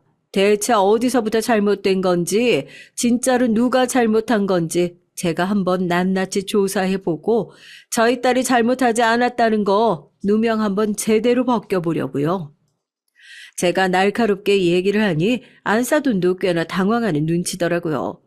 집안 이곳저곳을 살필 때마다 흠칫흠칫 놀라는 것이 딸아이가 하고 있는 의심에 힘을 실어주는 것 같았습니다. 아무래도 뭔가 캥기는 구석이 있고 숨기는 것이 있는 것 같은데 대체 뭘 숨기고 있는 건지 확실하게 티가 안 나는 것 같아 답답하기만 했어요. 거기다가 저를 졸졸 따라다니면서 뭐 좀 나왔냐, 누가 범인인 거 알 것 같냐, 꼬치꼬치 캐묻는 통에 카메라를 제대로 설치할 시간도 없더군요. 당일에 바로 집에 올라가려 했지만 시간이 늦어져 하루 자고 가겠다고 얘기를 하고 모두가 잠든 새벽에 딸아이와 함께 딸아이가 관리하는 펜션과 바로 앞쪽 눈에 잘 띄지 않는 위치를 골라 카메라를 몰래 설치해두고 집에 돌아왔습니다. 그리고 며칠 후 카메라에 잡힌 장면을 보고 전 경악을 금치 못했어요. 대체 뭐였냐고요? 예상대로 범인은 딸아이가 아닌 안사돈이었습니다. 자기가 한 잘못을 제 딸한테 고스란히 뒤집어 씌운 것이더라고요. 밤중에 갑자기 움직임이 포착되었다는 알림이 울려서 핸드폰을 확인했더니 주변에 사람이 있는지 눈치를 살피던 안사돈이 몰래 펜션 안으로 들어가서 카드키로 금고를 열고 그 안에 들어있는 현금을 가방에다 챙겨나가는 장면이 그대로 카메라에 전부 녹화가 됐어요. 그뿐만인 줄 아세요? 돈이 또 없어지면 누군가 자기를 의심할까 싶어서 딸아이가 업무를 보는 책상 서랍 안쪽에다가 돈 뭉치를 하나 몰래 넣어두는 장면까지 녹화가 됐죠. 이런 식으로 계속해서 누명을 씌우려고 했구나. 기가 막혔습니다. 이건 말도 안 돼. 감히 귀한 내 딸한테? 그러나 충격적인 장면은 뒤이어 나오는 장면이었어요. 돈을 챙기고 나가서 한참 들어오지 않던 안사돈이 화가 치밀어 올라 이 녹화 영상을 그대로 컴퓨터로 옮겨 정리를 하고 있었는데 다시 한번 움직임이 포착되었다는 알람이 울리더라고요. 그리고 전 그 장면을 보고 다시 한번 경악할 수밖에 없었습니다. 돈을 챙겨서 나갔던 안사돈은 잠시 후에 누군가와 함께 그 방으로 다시 돌아왔어요.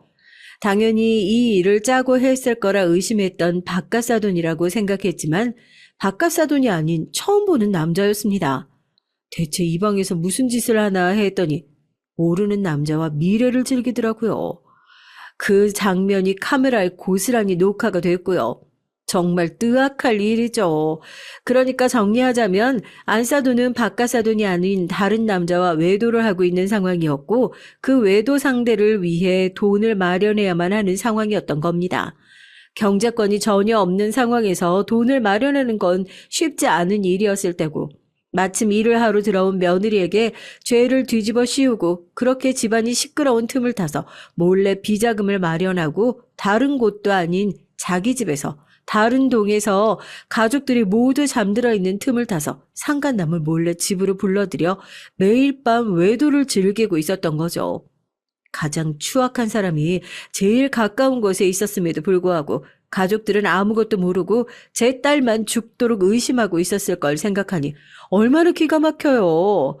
한참을 연인처럼 다정하게 데이트를 하고 있던 두 사람은 가족들이 일어날 시간이 되자 황급히 자리를 정리하고 돌아갔습니다. 그래서 제가 어떻게 했냐고요? 바깥사돈에게 바로 연락을 했죠. 따로 좀 봤으면 좋겠다고요.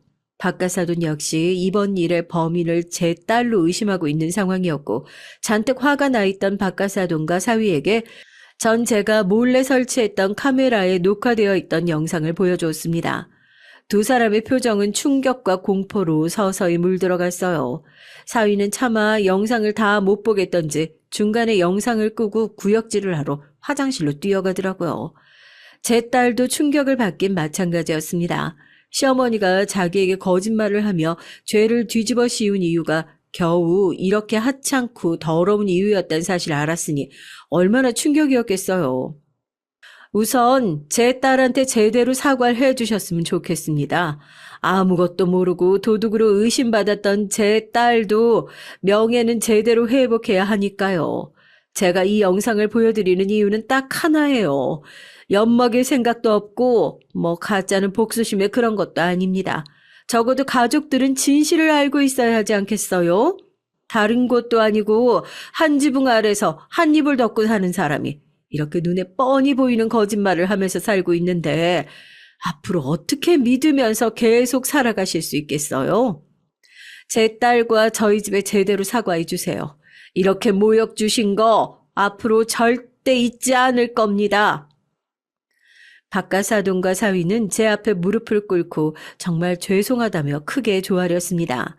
아내의 외도 사실을 알게 된 것만으로도 충격이 크겠지만 모든 일에는 순서가 있는 법이니까요. 아무리 충격을 받았다고 한들 받아야 할 사과를 건너뛰는 것은 또 경우가 아니지 않습니까? 그렇게 사과를 받고 나니 제 마음도 한결 편안해지더라고요. 제가 박가사돈에게 그랬어요. 제대로 사과를 받았으니 제가 도울 수 있는 모든 것들을 도울 거라고요. 우선은 현장을 덮치시라고 알려드렸습니다. 그렇게 저희는 또 한 번 다 같이 사돈댁으로 내려가 이번엔 외도 현장을 잡기 위한 잠복을 시작했어요. 옛날 일할 때로 돌아간 것 같아서 기분이 이상하더라고요. 새벽이 되자 아니나 다를까 안사돈이 계단을 올라오는 소리가 들리고 뒤이어 상간남이 그 뒤를 따라 올라왔습니다.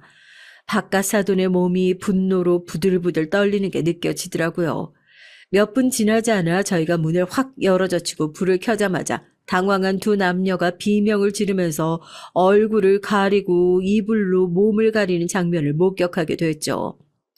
이렇게 한심한 집안에 딸을 시집 보냈다는 게 한편으로 열받긴 했지만 그래도 암 같은 존재를 제 손으로 잡아서 뿌리 뽑을 수 있다는 게 얼마나 다행인지 한편으로는 안도의 한숨을 내쉬었죠. 여보, 아니야. 이거 절대로 아니야. 이거 지금 이 사람들이 자기 도둑으로 오해받으니까 지금 자기들끼리 짜고 나 괴롭히려는 거라니까. 아우, 절대 아니야. 박가사돈도 아주 성격이 시원시원하시던데요. 그 자리에 서서 말도 안 되는 변명을 더 들어주는 것보다 그냥 가서 시원하게 뺨을 내리치고 집에서 쫓아내는 방법을 선택하셨답니다. 지금 두 사람의 이혼 소송을 돕기 위해서 제가 알고 있던 법조계 인맥을 동원해 물심양면으로 돕고 있는 중이에요. 진심 어린 사과를 받았으니 원래 고려했었던 딸의 이혼은 잠시 철회하고 좀 더 미루어 생각할 예정입니다. 아마 상간남에 대한 민사소송까지 진행하게 된다면 이 소송이 앞으로도 꽤나 길어질 거라고 예상이 들어요. 우여곡절이 많았던 만큼 남은 딸의 결혼 생활에는 이런 속 시끄러운 일 하나 없이 부디 제발 좋은 일들, 행복한 일들만 가득하길 진심으로 바라봅니다. 어려운 일도 아니잖아요. 제발 딱 엄마 절반만큼이라도 행복하게 살기를. 안녕하세요, 여러분. 전 지방에서 남편과 두 딸을 키우는 50대 여자입니다. 오늘은 얼마 전에 일어난 사연을 용기 내어 제보하려고 합니다. 사람의 인생이 쉬운 인생이 없다고 하는데 그 말은 우리 부부에게도 해당하는 말이에요. 우리 부부는 살면서 안 힘들었던 적이 더 짧을 만큼 고생을 둘이 많이 했거든요. 그런데도 얼마 전에 일어났던 일은 놀라워서 한동안 둘이 그 얘기로 밤낮을 새우면서 얘기할 정도였어요. 도대체 어떤 일이 있었는지 궁금하시죠? 그럼 바로 시작하겠습니다. 전 시골에 어떤 공장이 몰려있는 곳에서 태어났어요. 6남매 중 막내로 태어난 전 지독하게 가난한 집에서 언니 오빠들이 물려준 옷을 입으며 살았습니다. 너무 가난해서 단칸방에서 같이 살았는데 식구들이 누우면 제대로 발을 펼 수 없었어요. 자려고 누우면 공간이 너무 좁아서 다들 딱 정자세로만 자야 했습니다. 학용품이나 다른 것들도 전 한 번도 새 것을 사용한 적이 없었고요. 늘 당연하게 언니와 오빠들이 쓰던 것을 물려받았습니다. 그러다 언니와 오빠들이 한 명씩 결혼을 하면서 그나마 숨통이 트였어요. 그래도 막내라고 엄마가 저를 유독 예뻐하긴 했습니다. 하지만 그런 엄마도 제가 고등학교 때 병에 걸려 그만 세상을 떠나고 말았죠. 아빠는 이미 몇 년 전에 돌아가셨기 때문에 전 단칸방에서 다섯째 언니와 둘이 살았습니다. 그러다 제가 성인이 됐을 때 다섯째 언니가 결혼하게 되면서 전 혼자 남게 됐어요. 저를 두고 언니 오빠들이 누가 데려갈지 고민하면서 싸움까지 번지게 됐죠. 그 모습을 보고 전 당차게 말했습니다. 혼자 살 거니까 아무도 절 찾지 말라고 하면서 정말 그대로 집을 나왔어요. 그때는 서로 저를 데려가기 싫어서 싸우는 언니 오빠들이 너무 원망스러웠거든요. 나중에 크면서 저도 가정이 생기니 사정을 이해하긴 했지만 아무튼 그땐 무작정 집을 나왔습니다. 갓 성인이 된 전 공장이 마침 주변에 많아서 가발 공장에 취업을 했어요. 가방 만드는 공장이었는데 또래도 생각보다 많아서 힘들어도 즐겁게 일을 했던 기억이 납니다. 거기서 2년을 일하면서 돈을 벌었는데 그만 공장이 부도가 나서 망하게 됐어요. 오갈 곳이 없던 전 당장 일하면서 살아야 하니까 옆에 있는 공장에 들어갔죠. 그곳은 힘이 중요해서 주로 남자들이 가는 공장이었습니다. 건축 자재를 만드는 곳이었는데 처음엔 절 거부했어요. 하지만 제가 공장에서 2년을 일을 했고 갈 곳이 없다고 사정을 하니까 결국 절 받아주더라고요. 그렇게 거기서 전 일하면서 남편을 만나게 됐어요. 남편은 저보다 3살 많은 남자였고 공장에서 가장 성실한 사람이었습니다. 또 성실하면서 어찌나 다정한지 늘 여자 직원들에게 상냥하게 대해주었죠. 훤칠하고 몸도 좋아서 여자들이 많이 좋아하는 인기가 많은 남자였어요. 어차피 잃을 것이 없던 전 제가 먼저 남편에게 가서 좋다고 마음을 표현했습니다. 그리고 우리는 그렇게 연애를 시작해서 1년 만에 결혼까지 하게 됐어요. 제가 결혼한다고 언니와 오빠들에게 연락을 하자 다들 너무 좋아했어요. 저도 드디어 사랑하는 사람을 만나서 행복한 결혼을 할 수 있을 거라고 혼자 기대를 했죠. 물론 제게 닥친 현실은 너무나도 각박했습니다. 왜냐하면 남편은 사남매 중 장남이었는데 알고 봤더니 아픈 어머니를 대신해서 가장으로 일을 하고 있었습니다. 아버지는 막내 시동생이 돌이 되기도 전에 공사장에서 일하다가 돌아가셨다고 하더라고요. 그 충격으로 시어머니는 알아 누웠고 거동도 힘들고 정신도 오락가락해서 일할 능력이 전혀 없답니다. 남편 밑으로는 중학생이었던 둘째 도련님과 시누이 그리고 겨우 4살이던 막내 시동생이 있었어요. 순애야, 우리가 지금 이렇게 힘들게 살아도 나중엔 성공할 거야. 난 날 믿어. 그러니까 순애 너도 나를 믿어줘. 돌아보면 이런 시기도 나중에 보면 다 추억일 거야. 남편은 항상 제게 긍정적으로 말했습니다. 그 모습을 보면 전 안타까운 상황이었는데도 이상하게 그렇게 부정적인 생각은 들지 않더라고요. 물론 아파서 누워있는 시어머니를 보면 막막한 마음이 들었죠. 실질적으로 경제활동을 하는 사람이 유일하게 남편뿐이었으니까요. 게다가 시어머니가 쓰러지면서 빚도 많이 생겨서 그걸 갚는 것만 해도 몇 년이 걸릴 예정이었습니다. 남편과의 사이는 문제가 전혀 없었는데 문제는 다른 곳에 있었죠. 바로 둘째 도련님이 오늘 제 사연의 주인공입니다. 전 처음 남편을 따라 시댁에 갔을 때 도련님을 처음 봤는데 그때는 그래도 나름 어려서 괜찮았어요. 하지만 결혼을 하고 같이 살기 시작하자 도련님의 사춘기가 찾아와서 그때 저랑 남편이 고생을 얼마나 했는지 몰라요. 왜냐하면 도련님은 질이 나쁜 양아치들과 어울리기 시작했거든요. 학교에 가지 않아서 선생님께 연락이 수도 없이 많이 왔어요. 그러면 전 그 전화를 받고 학교까지 직접 가서 선생님께 빌었습니다. 남편은 공장에서 일하느라 바빠서 제가 남편 몰래 도련님을 사고 친 것 막았던 적이 한두 번이 아니에요. 실질적인 엄마인 시어머니는 누워서 허공만 바라보며 살았기 때문에 학교에 갈 수가 없었죠. 남편이 공장에서 얼마나 힘들게 일하는지 아는 전 형의 노력도 모르고 사고를 치는 도련님이 얼마나 미웠는지 모릅니다. 도련님, 이제 제발 학교도 제대로 다니고 밖에서 이상한 친구들하고 어울리지 말아요. 오토바이 타고 그러는 거 지금은 제가 남편에게 알리지도 않았는데 한 번만 더 걸리면 그땐 저도 남편한테 말할 거예요. 그러니까 다시는 그러지 말아요. 알겠어요? 형수님이 뭔데 저한테 그러세요? 형수님이 제 마음을 알아요? 아빠는 죽고 엄마는 저렇게 병에 걸려서 난리고 집은 찢어지게 가난한데 제 밑으로 동생 둘이나 있어요. 이 집에서 과연 희망이 있어 보여요? 도련님, 지금 어리고 사춘기라 그렇게 생각할 수도 있는데, 그래서 도련님 형이 밖에서 뼈 빠지게 일하잖아요.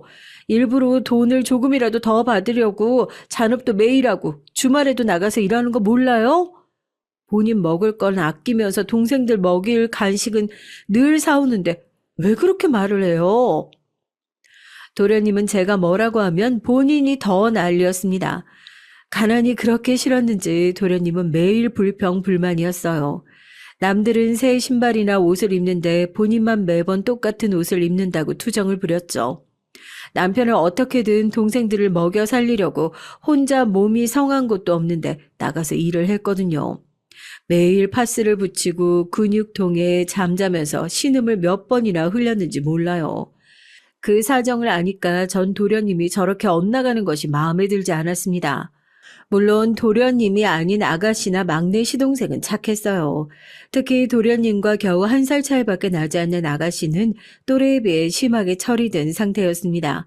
제게 새언니라고 부르면서 얼마나 예쁜 짓을 했는지 몰라요. 사정이 어려워서 문제집도 제대로 못 써줬는데 반에서 등수가 3등을 벗어난 적이 없습니다.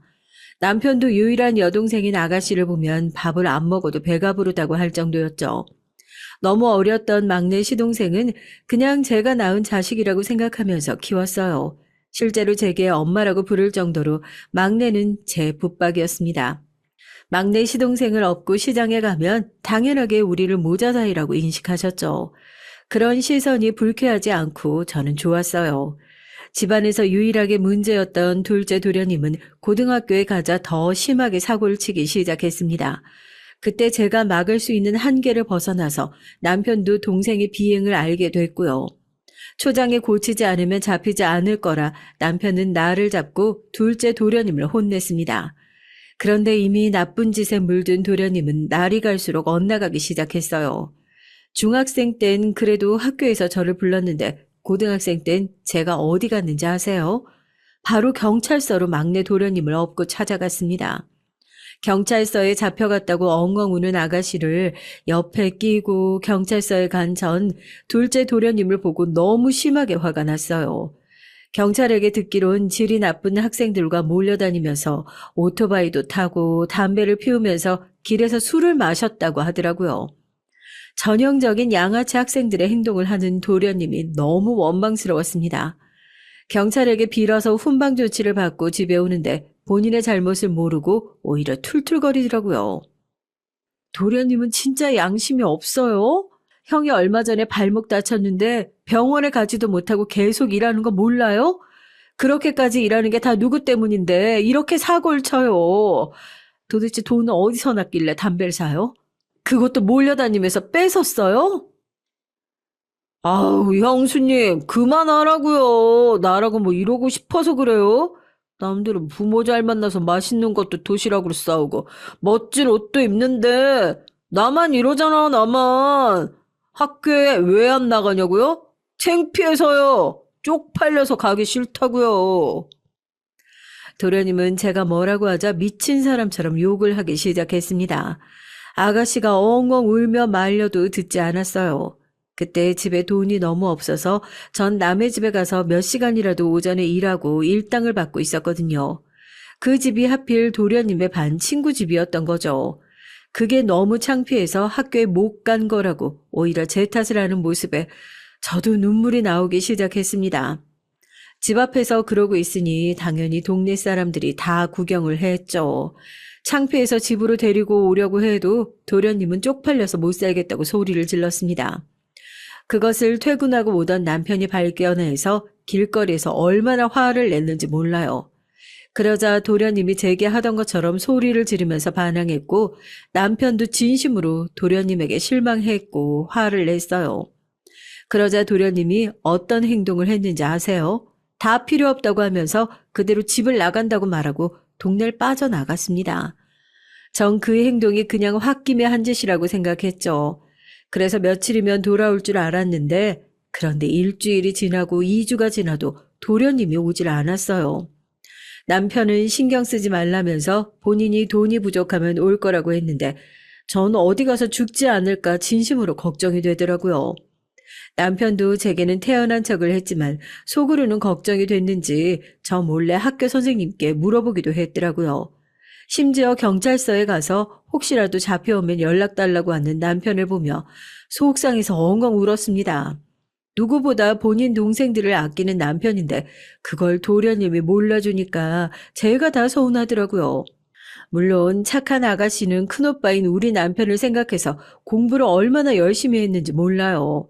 그렇게 공부하기도 바쁜데 새언니인 저를 힘들게 하지 않으려고 집안일도 많이 도와줬고요. 제가 힘들까봐 학교 가기 전에 빨래도 개고 설거지도 하고 저녁엔 말동무도 해줬습니다. 막내 도련님은 너무 어려서 제가 무조건 돌보는 입장이었고요. 시어머니는 누워있으니 할 수 있는 게 없잖아요. 그렇게 아가씨는 일하는 남편을 대신해서 제 외로움을 해결해주는 유일한 존재였습니다. 만약 아가씨가 없었다면 전 견디지 못했을 거예요. 아가씨가 고등학교를 졸업하고 근처 국립대학교에 우수한 성적으로 입학할 때까지 도련님은 집에 돌아오지 않았어요. 아가씨는 장학금을 받고 입학해서 남편의 입이 귀에 걸릴 지경이었죠. 저도 그런 아가씨가 너무 대단하고 자랑스러워서 시장에 가서 자랑하기도 했습니다. 한편 아가씨의 경사에 기쁘기도 했지만 속에는 항상 도련님의 걱정이 자리 잡고 있었습니다. 그건 남편도 마찬가지인지 술을 마시면 그렇게 둘째 도련님을 찾더라고요. 동네에서 양아치들하고 어울리면 얼굴이라도 보거나 혹은 소식이라도 들을 수 있을 텐데 도련님은 아예 동네를 벗어난 건지 소식도 없었어요. 남편과 전 흥신소에 연락해서 수소문이라도 해야 하는지 고민했습니다. 아가씨인 둘째 오빠라면 치를 떨면서 차라리 없는 게 좋다고 하더라고요. 뭐가 좋다고 찾냐고 그냥 본인 인생 열심히 살라고 절대 찾지 말라고 했습니다. 그렇게 시간이 흐르고 진지하게 남편과 경찰서에 가서 실종 신고라도 하려고 하던 때였죠. 갑자기 도련님의 행방을 알게 되는 계기가 생긴 겁니다. 어이, 아줌마, 여기가 김광식이네 집인가? 맞아? 이 새끼 여기로 튀었지. 우리 돈 가지고 튀었는데 본가가 여기라고 하길래 왔어. 집에 있지? 다 알아, 비켜봐. 아, 잠깐만요. 지금 뭐 하시는 거예요? 아니, 김광식은 우리 도련님인데 연락 끊긴 지 벌써 3년이라고요. 집에 없어요. 아, 진짜 없다고요. 거긴 저기요. 진짜로 우리 집에 김광식은 없어요. 둘째 도련님은 집을 나가서 뭐하고 사는지 궁금했는데 바로 깡패 집단에 들어갔더라고요. 심지어 거기서 돈을 꽤 훔쳐서 달아났는지 도련님을 찾으려고 깡패들이 집에 쳐들어왔습니다. 집에는 어린 막내 도련님과 아픈 시어머니 그리고 저 셋만 있었는데 얼마나 무서웠는지 몰라요. 막내는 울고불고 난리였고 깡패들이 와서 집안 살림을 다 던지면서 깽판을 쳐서 동네 사람들이 쳐다봤습니다.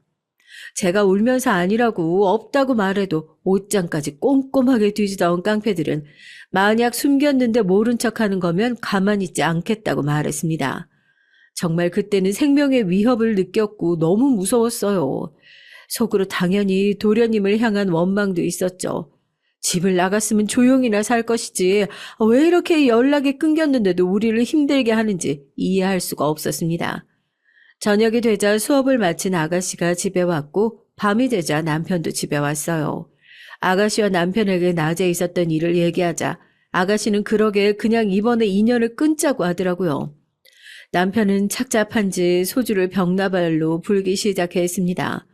전 이런 일이 일회성으로 끝나면 다행이지만 깡패들이 또 찾아올까봐 그게 무서웠어요. 현실적으로 낮에 오면 전 저 혼자만 있는 것이 아니라 제가 보호할 사람이 둘이나 있으니 더 무섭더라고요. 이런 제게 남편은 미안하다고 얼마나 빌었는지 몰라요. 그리고 예상대로 깡패들은 우리 집에 찾아와서 둘째 도련님의 행방을 물었죠. 알려주면 그만 찾아온다는데 전 답답해서 죽을 것 같았습니다. 만약 알고 있다면 제가 가장 먼저 알려주겠다고 제발 찾아오지 말라고 무릎까지 꿇고 말했어요. 동네에서 친하게 지내던 주민들도 깡패들이 집 앞에 지인을 치고 있으니까 대놓고 저를 피하기 시작했거든요. 너무 속상해서 얼마나 울었는지 모릅니다. 그러다 어떤 일이 일어났는지 아세요? 그날도 역시 낮에 깡패들이 찾아왔어요. 남편이 집에 오고 문 단속하고 잠들었는데 새벽 4시쯤에 대문 밖에서 이상한 소리가 들렸습니다. 안 그래도 깡패들 때문에 예민해졌던 전 잠기가 밝아 눈을 번쩍 뜨게 됐죠. 누구세요? 김광식 씨 없다고 했잖아요. 저희도 모른다고요. 제발 돌아가세요. 네? 우리도 몰라요. 그러니까 그만 오세요. 영수님, 저예요. 저 조용히 하고 좀 문 좀 열어주세요. 지금 당장 열어주셔야 돼요. 전 순간 너무 놀라서 소리를 지를 뻔했던 걸 겨우 참았습니다. 손으로 제 입을 들어맞고 겨우 참았어요. 심장 소리가 너무 커서 제 귀에 다 들리더라고요. 온몸이 덜덜 떨리기 시작했습니다. 문을 열까 말까 고민도 얼마나 했는지 몰라요. 만약 문을 열었는데 깡패들이 있을까봐 조마조마하며 문을 열었더니 다행히 도련님 혼자 있었습니다. 일단 집 안으로 들였는데 오랜만에 본 도련님은 누가 봐도 깡패의 현상을 하고 있었습니다. 언제 문신을 한 건지 양팔이 문신으로 가득했고요. 아무래도 소리가 들리니까 저처럼 잠기가 밝은 아가씨가 잠에서 깼고 순간적으로 소리를 질러 편하게 자던 남편과 막내 도련님까지 잠에서 깼습니다. 밖에서 혹시라도 깡패가 있을까봐 우리는 불 끄고 촛불 끄고 급하게 도련님을 추궁했죠. 도련님은 제발 한 번만 도와달라고 지금 쫓기는 신세라고 울기 시작했습니다. 그날 그렇게 집을 나가고 무작정 깡패 집단에 가서 구르고 굴렀다고 하더라고요. 그러다 돈에 눈이 멀어 돈을 훔쳐 달아났는데 그걸 다 잃고 쫓아오는 깡패들을 따돌리며 겨우 집에 왔다고 했습니다. 그런 도련님을 보며 아가씨는 당장 나가라고 난리였고 남편과 전 도대체 이 상황을 어떻게 해야 할지 몰랐어요. 일단 깡패들이 또 찾아올 것이 뻔했기 때문에 절대 도련님을 집에 숨길 수는 없었습니다. 결국 우리는 깡패들을 피해서 이사 가는 걸 결정했어요. 아가씨는 학교 때문에 학교 바로 앞에 하숙을 구했고 우리는 아예 다른 동네로 이사를 갔습니다. 어린 막내와 아픈 시어머니를 데리고 가느라 얼마나 고생을 했는지 몰라요. 또 남편은 일도 다시 구해야 했어요. 남편은 공장에서 오래 일해서 남들보다 월급을 많이 받고 있어서 포기하기 너무 아까웠습니다. 하지만 우리에겐 선택지가 없었죠. 도련님은 자기가 아예 새로운 사람이 될 거라고 우리 앞에서 무릎을 꿇고 바닥에 머리까지 박으면서 오열하더라고요. 본인 때문에 가족들이 이렇게 피해보니까 무조건 자기 잘못이라고 엉엉 울었습니다. 그렇게 우리는 아예 다른 지역으로 연고도 없는 곳으로 가서 새로운 출발을 하게 됐어요. 전 어쩔 수 없다고 생각하면서 친자매라고 생각했던 아가씨와 떨어져서 너무 눈물이 났습니다. 아가씨도 대학을 졸업하자마자 반드시 제게 오겠다고 약속했죠. 그리고 새로운 지역에서 우리의 새로운 삶이 시작됐습니다. 남편은 공장에서 일한 경력이 길었기 때문에 공장 위주로 알아보기 시작했어요. 그러다 바로 냉장고를 만드는 공장에 취업했습니다. 이사 오고 전 임신했다는 소식을 알게 됐죠. 제가 임신했다고 하자 남편은 무리하게 일하기 시작했어요. 태어날 아기는 가난하게 키우기 싫다고 하더라고요. 그리고 도련님도 정말 정신을 차렸는지 일을 알아보기 시작하더니 트럭 운전하는 일을 시작했습니다. 도련님까지 일하니까 확실히 수입이 2배로 늘어서 그나마 숨통이 트였죠. 전 다행히 입덧이나 심각한 임신 증상은 전혀 없었고요. 그래서 집에서 시어머니를 돌보고 막내 도련님을 키우면서 서방님과 남편의 밥을 차려주기 바빴습니다. 그렇게 우리는 이사 가고 한동안은 특별한 일이 없었어요. 그러다가 2년 정도 지났을 때 사건이 연달아 발생하게 됐죠. 아직도 이때를 떠올리면 도대체 어떻게 버텼던 건지 신기합니다. 가장 먼저 아픈 시어머니가 건강이 많이 안 좋아져서 병원에 입원하게 됐어요. 그때는 다행히 막내 도련님이 학교에 다니고 있을 때라 제가 전담해서 시어머니를 간호할 수 있었죠.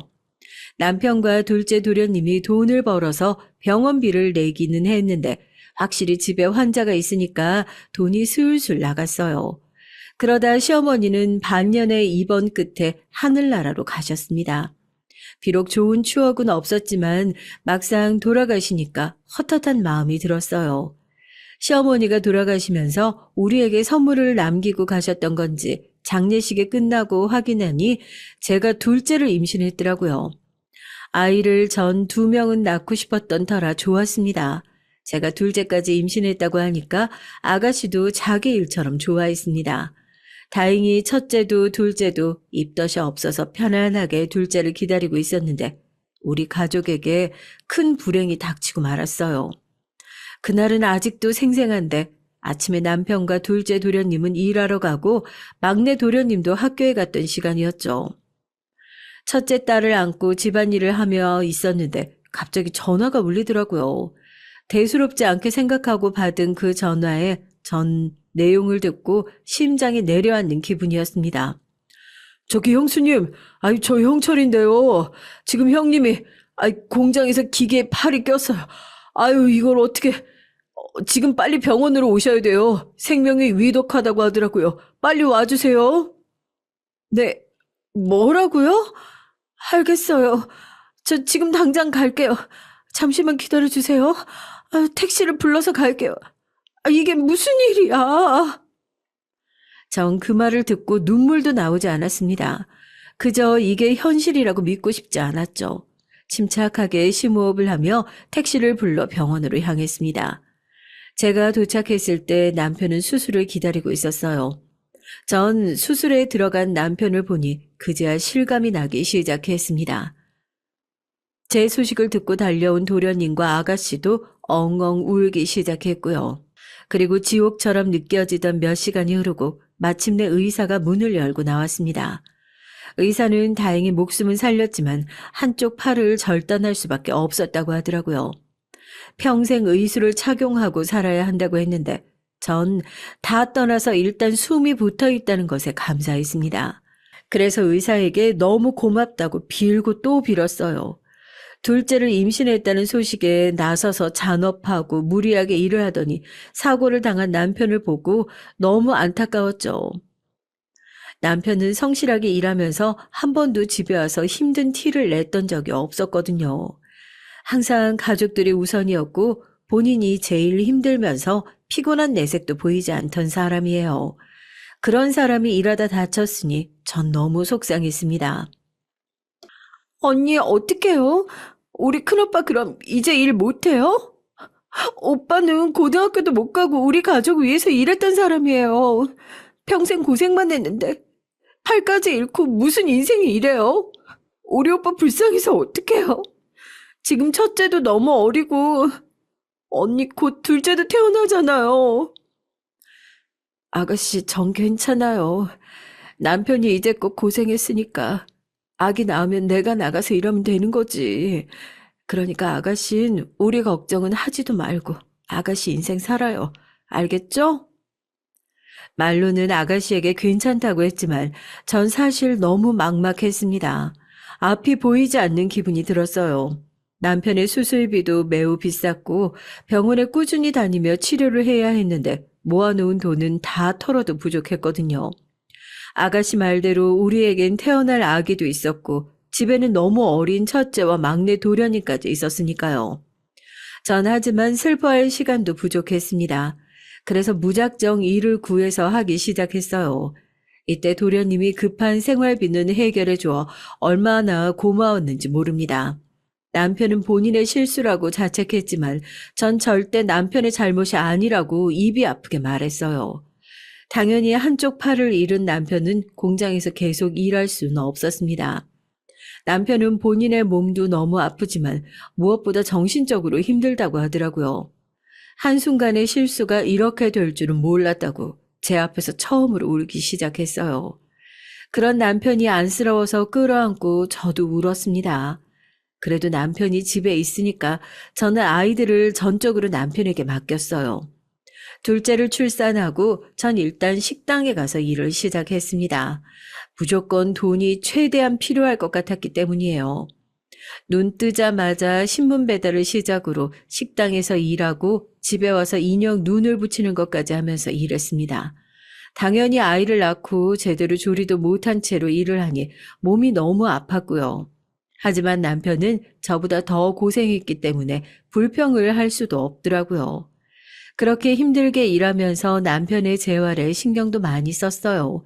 계속해서 옆에서 당신 잘못이 아니니까 전혀 죄책감을 갖지 말라고 했죠. 남편은 워낙 긍정적인 사람이라 조금 힘들어 하더니 금방 정신을 차리더라고요. 그러면서 아이들이 크면 본인도 나가서 소일거리라도 하겠다고 했습니다. 이렇게 긍정적으로 우리는 서로를 위로하며 버텼어요.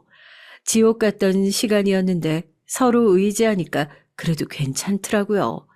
그러다 둘째 도련님이 뜻밖의 소식을 전했습니다.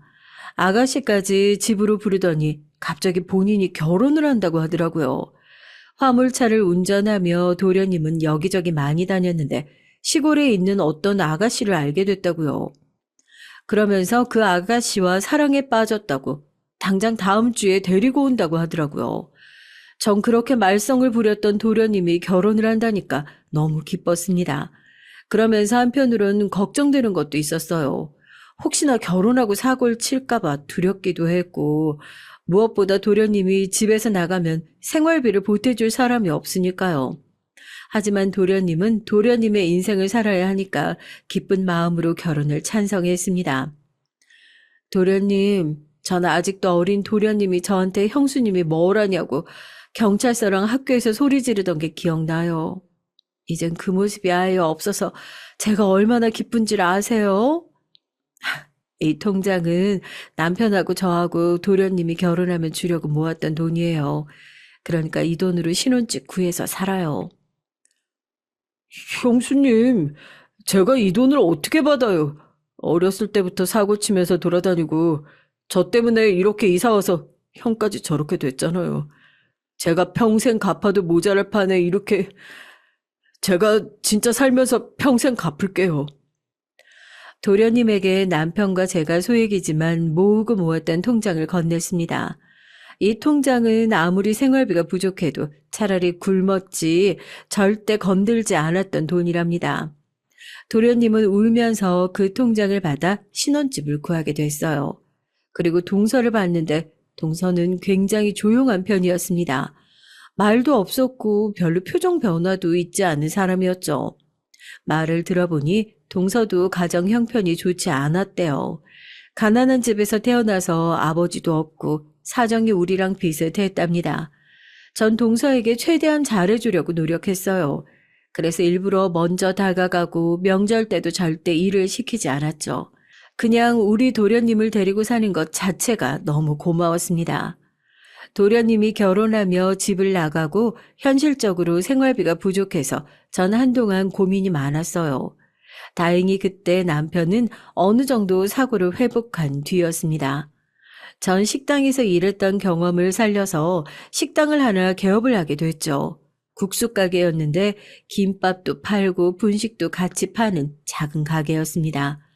아이들이 어렸기 때문에 밤 늦게까지 할 수는 없었고 대신 아침에 일찍 문을 열었어요.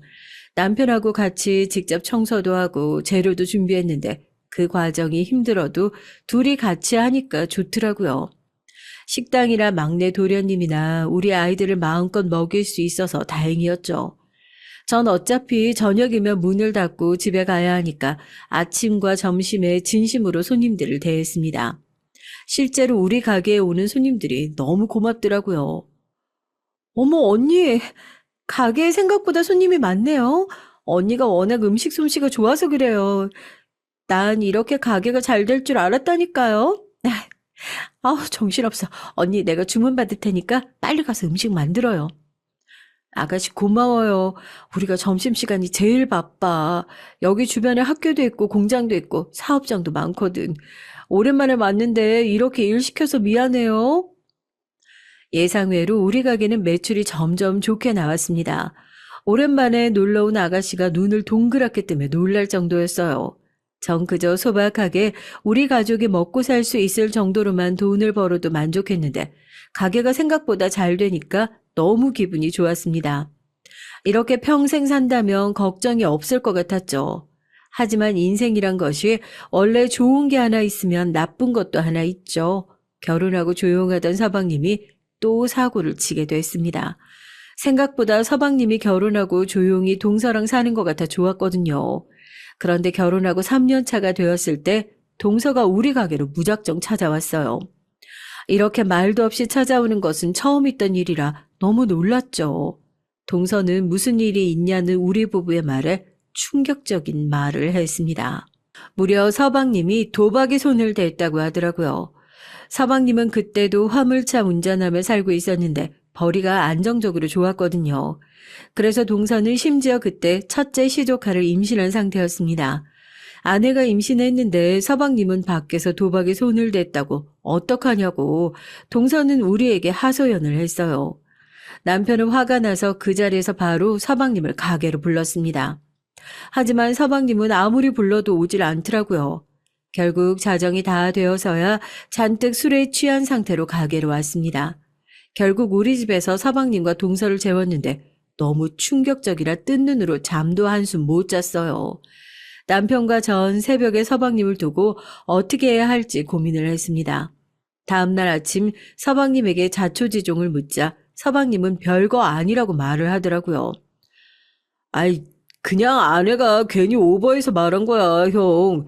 나 진짜 정신 차린 거 알잖아. 도박은 무슨, 그냥 동네에서 가볍게 아는 지인들끼리 돈 걸고 논 거야. 형수님, 저 믿죠? 제가 형 아팠을 때도 생활비 드렸잖아요. 저 예전처럼 깡패짓 하고 그런 사람 아닙니다. 이제 아내도 있고 무엇보다 곧 있으면 애기도 태어나잖아요. 도박이 처음엔 다 그렇게 가볍게 시작한다고 하더라고요. 제일 경계해야 하는 게 바로 도박이래요. 동서가 이렇게 걱정할 정도니까 서방님 그냥 그런 것도 하지 마세요. 서방님은 웃으면서 그냥 동네에서 지인들끼리 논 거라고 우리 부부에게 말했습니다. 동서는 얼굴에 근심이 가득했어요. 원래 성격도 조용한 편이라 이렇게 표정이 안 좋은 것을 그때 처음 봤죠. 반면 서방님은 혼자서 아무 생각이 없어 보였습니다. 너무 걱정되어 남편과 전 끝까지 돈 관리를 잘해야 되고 도박은 하면 안 된다고 몇 번이나 강조했습니다. 그렇게 서방님 부부가 집에 돌아갔는데 전 계속해서 걱정했어요. 그래서 나중에 동서에게 전화를 걸어 상황을 물어봤는데 다행히 출산할 때까지는 서방님이 큰 사고를 치지 않았습니다. 무사히 출산을 한 동서를 위해 저는 가게에서 미역국도 끓여서 가져다 주고 시간을 내어 동서네 집에 가서 조리를 도와줬죠. 혼자 신생아를 키우는 건 힘드니까 집안일도 해줬고요. 그때 동서랑 저 많이 가까워졌어요. 동서의 집안 사정 역시 힘들어서 동서도 제가 다 아니까 그제야 마음을 열더라고요. 같이 신생아를 돌보면서 이제껏 있었던 일들을 대화했습니다. 동서는 제가 서방님의 중학생 시절을 얘기해 주니까 혼자 웃다 울더라고요. 저도 다 지난 일이니까 말하는 거라고 하면서 서방님이 혹시라도 도박에 또 손을 대면 알려달라고 했어요. 한동안 조용하던 서방님은 시조카가 돌이 지났을 때 또 사고를 쳤습니다. 이번에도 도박 문제였어요. 심지어 빚까지 만들어 왔다고 동서가 눈물까지 흘리면서 말을 했습니다. 저랑 남편은 이 문제를 어떻게 해야 할지 고민을 했어요. 더 웃겼던 건 바로 서방님의 태도였습니다. 서방님은 우리 부부에게 빚을 갚아달라고 요구를 했거든요. 우리가 그때 가게가 꽤 잘 되고 있어서 결혼하고 처음으로 빚도 다 갚고 평범하게 살고 있었을 때였어요. 이건 다 남편과 제가 가게에서 몸을 갈아 성실하게 일한 덕분이었죠. 또 얼마 후면 아가씨가 결혼할 예정이었거든요. 그때 아가씨에게 돈을 주려고 모아놓은 통장이 있었는데 서방님은 그 돈을 달라고 했습니다. 이 문제로 아가씨와 서방님은 연을 끊게 됐어요. 아가씨의 결혼을 앞두고 우리 집에서 다들 모였는데 싸움이 났거든요. 아가씨는 예전부터 서방님을 미워했는데 매번 꾹 참다가 이때 폭발하게 됐습니다. 하필 서방님이 또 다혈질이라 아가씨가 뭐라 하는 것을 넘기지 못했어요. 둘째 오빠 진짜 사람도 아니야. 난 큰오빠랑 새언니한테 너무 미안해서 저 돈 받을 생각도 안 했어. 그런데 뭐? 내가 안 받으면 오빠가 도박하느라 빚이 생겼으니까 달라고? 오빠, 어떻게 그래? 새언니 결혼하고 우리 가족 먹여 살린다고 고생한 사람이야.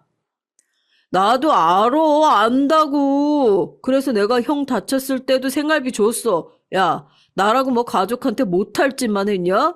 나도 최선을 다했는데 네가 뭔데 나한테 이래? 큰오빠가 다친 이유가 뭔데?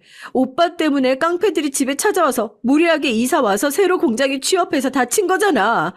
애초에 오빠만 아니면 큰오빠가 저렇게 다치지도 않았어. 양심이 있는 거야? 야, 너 지금 말 다 했냐? 이게 진짜 미쳤나? 아우, 야, 네가 내 누나냐? 어?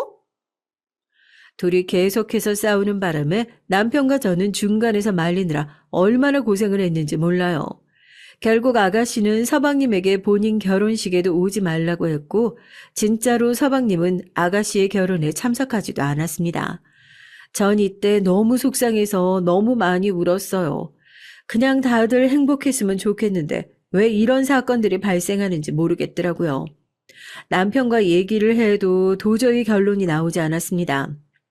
빚 갚을 돈을 줄 수는 있는데 서방님이 또 도박하고 사고치면 계속 우리가 도와줄 수는 없잖아요. 또 우리도 그때 아기가 2명이고 막내 도련님도 여전히 같이 살고 있어서 나중을 위해서라도 돈을 모아야 했어요. 그래서 서방님을 따로 불러 돈을 갚아줄 순 없다고 말했습니다. 그랬더니 서방님은 예전에 결혼 전에 우리한테 줬던 생활비를 달라고 하더라고요. 남편이 그 돈보다 우리가 신혼집을 구하라고 줬던 금액이 더 많다고 했더니 서방님은 더럽고 치사하다고 하더니 그대로 집을 나갔습니다. 다시는 자기를 찾지 말라고 하더라고요. 그 모습을 보는데 마치 예전에 집 앞에서 화를 내고 사라졌던 서방님이 떠올랐습니다. 남편도 화가 나서 제게 절대 서방님이 찾아와도 문도 열어주지 말라고 했어요. 저도 속상하고 어이가 없었죠. 하지만 그래도 가족이고 무엇보다 동서가 걱정되더라고요. 아직 아기도 어린데 남편이 저러니까 얼마나 마음고생이 심했겠어요. 저도 식당을 운영하느라 바쁘기도 했고 또 한 번에 많은 돈을 줄 수 없어서 동서에게 아기 굶기지 말고 분유라도 먹이라고 돈을 보냈습니다. 종종 연락해서 안부도 물었고요. 아가씨가 제가 이러는 것을 알고 그러지 말라고 했는데 그냥 제가 그러고 싶더라고요. 아예 남도 아니고 가족이잖아요. 또 우리 집 딸들을 키우면서 이제는 안 쓰는 육아용품들과 옷도 다 주었고요. 그러면서 동서에게 물어봤더니 서방님은 여전히 도박에 빠졌다고 하더라고요. 처음엔 그 정도는 아니었는데 갈수록 사람이 피폐해질 정도로 도박 중독에 걸렸다고 했습니다. 서방님을 구제하려고 동서와 저 얼마나 고민했는지 몰라요. 하지만 이미 도박에 빠진 서방님은 동서와 제가 연락하는 것을 알자 오히려 동서에게 화를 내면서 연락도 하지 말라고 하더라고요. 벌어오는 돈이 없이 도박으로 빚만 잔뜩 생긴 동서는 결국 본인이 일하기 시작했습니다. 그런데 아기가 있으니 그것도 쉽지 않아 보였습니다. 전 그래도 동서가 나가서 일하는 모습이 기특하기도 하고 안쓰러워서 제가 나서서 시조카를 돌봐줬습니다. 난 진짜 당신한테 너무 미안해. 시집와서 우리 막내 어버 키웠지. 나랑 2딸도 키웠지. 이제는 아기들이 다 크니까 시조카까지 키워? 여보, 내가 몸도 이런데 데리고 살아줘서 고마워. 아기 돌보는 게 얼마나 힘든지 아니까 더 미안해. 당신이 한결같이 성실하고 나만 바라보니까 내가 이러는 거지. 우리 가게가 그래도 매출이 고정적으로 나오니까 얼마나 다행이야. 난 오히려 이런 현실에 감사해. 우리가 가게라도 하니까 이렇게 내가 시조카도 돌봐주는 거지. 처음이 힘들지 4번째라 힘들지도 않아. 동서는 제게 아이를 맡기고 다른 식당에서 일을 했어요. 처음에 제가 우리 가게에서 일하라고 했는데 서방님이 그렇게 반대를 했다고 하더라고요. 우리한테 아이를 맡기는 것도 겨우 허락을 받았다고 하는 동서에게 전 할 말이 없었습니다. 동서가 벌어오는 돈을 서방님은 그대로 가져다가 도박에 썼어요. 제가 그 광경을 보다 못해서 동서에게 돈을 숨기라고 했는데 서방님이 동서가 일하는 가게로 가서 깽판을 쳤다고 하더라고요. 진지하게 남편과 전 둘이 이혼을 시켜야 하나 고민을 했습니다. 그러다 사건이 하나 더 발생했어요. 바로 동서의 아이가 5살 때쯤 많이 아팠어요. 한밤중에 갑자기 연락이 와서 응급실이라고 하길래 남편과 전 급하게 병원에 갔죠. 동서는 엉엉 울면서 아이가 급성 백혈병에 걸렸다고 하더라고요. 우느라 정신없는 동서를 달래면서 의사의 말을 들었는데 많이 심각한 상태라고 했습니다. 그때 우리 부부는 식당이 생각보다 잘 돼서 넉넉한 형편이었거든요. 그래서 우리 부부가 병원비는 다 될 테니까 걱정하지 말라고 했습니다. 서방님은 본인의 아이가 아파서 입원해서 언제 죽을지 모른다는 소식을 듣자 드디어 정신을 차렸어요. 형수님, 제가 미쳤었나 봐요. 우리 아들 불쌍해서 어떡해요? 이렇게 못난 아버지 밑에서 커서 그래요. 내가 그냥 성실하게 운전하면서 돈 벌었어야 했는데 이게 다 나 때문이야. 아내한테도 너무 미안해요. 서방님, 지금이라도 정신 차렸으면 됐어요. 일단 아이 병원비는 우리 부부가 알아서 할 테니까 서방님은 도박에서 빠져나와요. 살면서 도박에만 손대지 않겠다고 해요. 그것만 약속하면 뒷일은 우리가 다 알아서 할게요. 서방님은 우리 부부가 아이의 병원비를 내준다고 했더니 엉엉 울기 시작했습니다. 전 그 돈이 전혀 아깝지 않았고요. 오히려 우리가 돈을 내줄 수 있는 형편이라 얼마나 다행인지 몰랐습니다. 남들이 말할 땐 제가 시집 와서 고생만 했다고 하던데 전 남편 덕분에 상황이 안 좋아도 늘 행복했어요. 남편은 제게 매일 고맙고 사랑한다는 말을 건넸고 저한테도 잘했지만 우리 딸들에게도 최고의 아빠거든요. 아무튼 시조카를 위해 진심으로 온 가족이 응원을 했는데 너무 안타깝게도 동서의 아들은 그만 하늘로 가게 됐습니다. 시조카가 죽고 동서는 한동안 제정신이 아니었어요. 감정 표현이 많지 않은 사람이 그렇게 오열하며 실신할 정도로 난리였습니다. 저도 두 딸의 엄마라서 동서가 어떤 심정일지 감히 짐작도 하지 못하겠더라고요. 동서가 걱정되어 전 가게도 뒤로 하고 동선의 집에 가서 동서를 챙겼습니다. 하지만 동서는 밥도 안 먹고 울기만 했어요. 서방님도 똑같이 괴로워했습니다. 서방님은 그래도 돈이라도 벌겠다고 다시 일을 시작했어요. 전 그런 서방님과 동서가 다시 행복해지길 진심으로 바랐죠. 그렇게 2년이 지났고 다시 안정을 찾는 것처럼 보였습니다. 그 사이 저와 남편은 서방님 부부에게 할 수 있을 만큼 최선을 다했어요. 서방님이 벌이가 적은 날엔 일부러 가서 밥도 많이 사주고 냉장고나 텔레비전을 바꿔주기도 했고요. 그런데 동선의 부부에게 또 불행이 닥치게 됐습니다.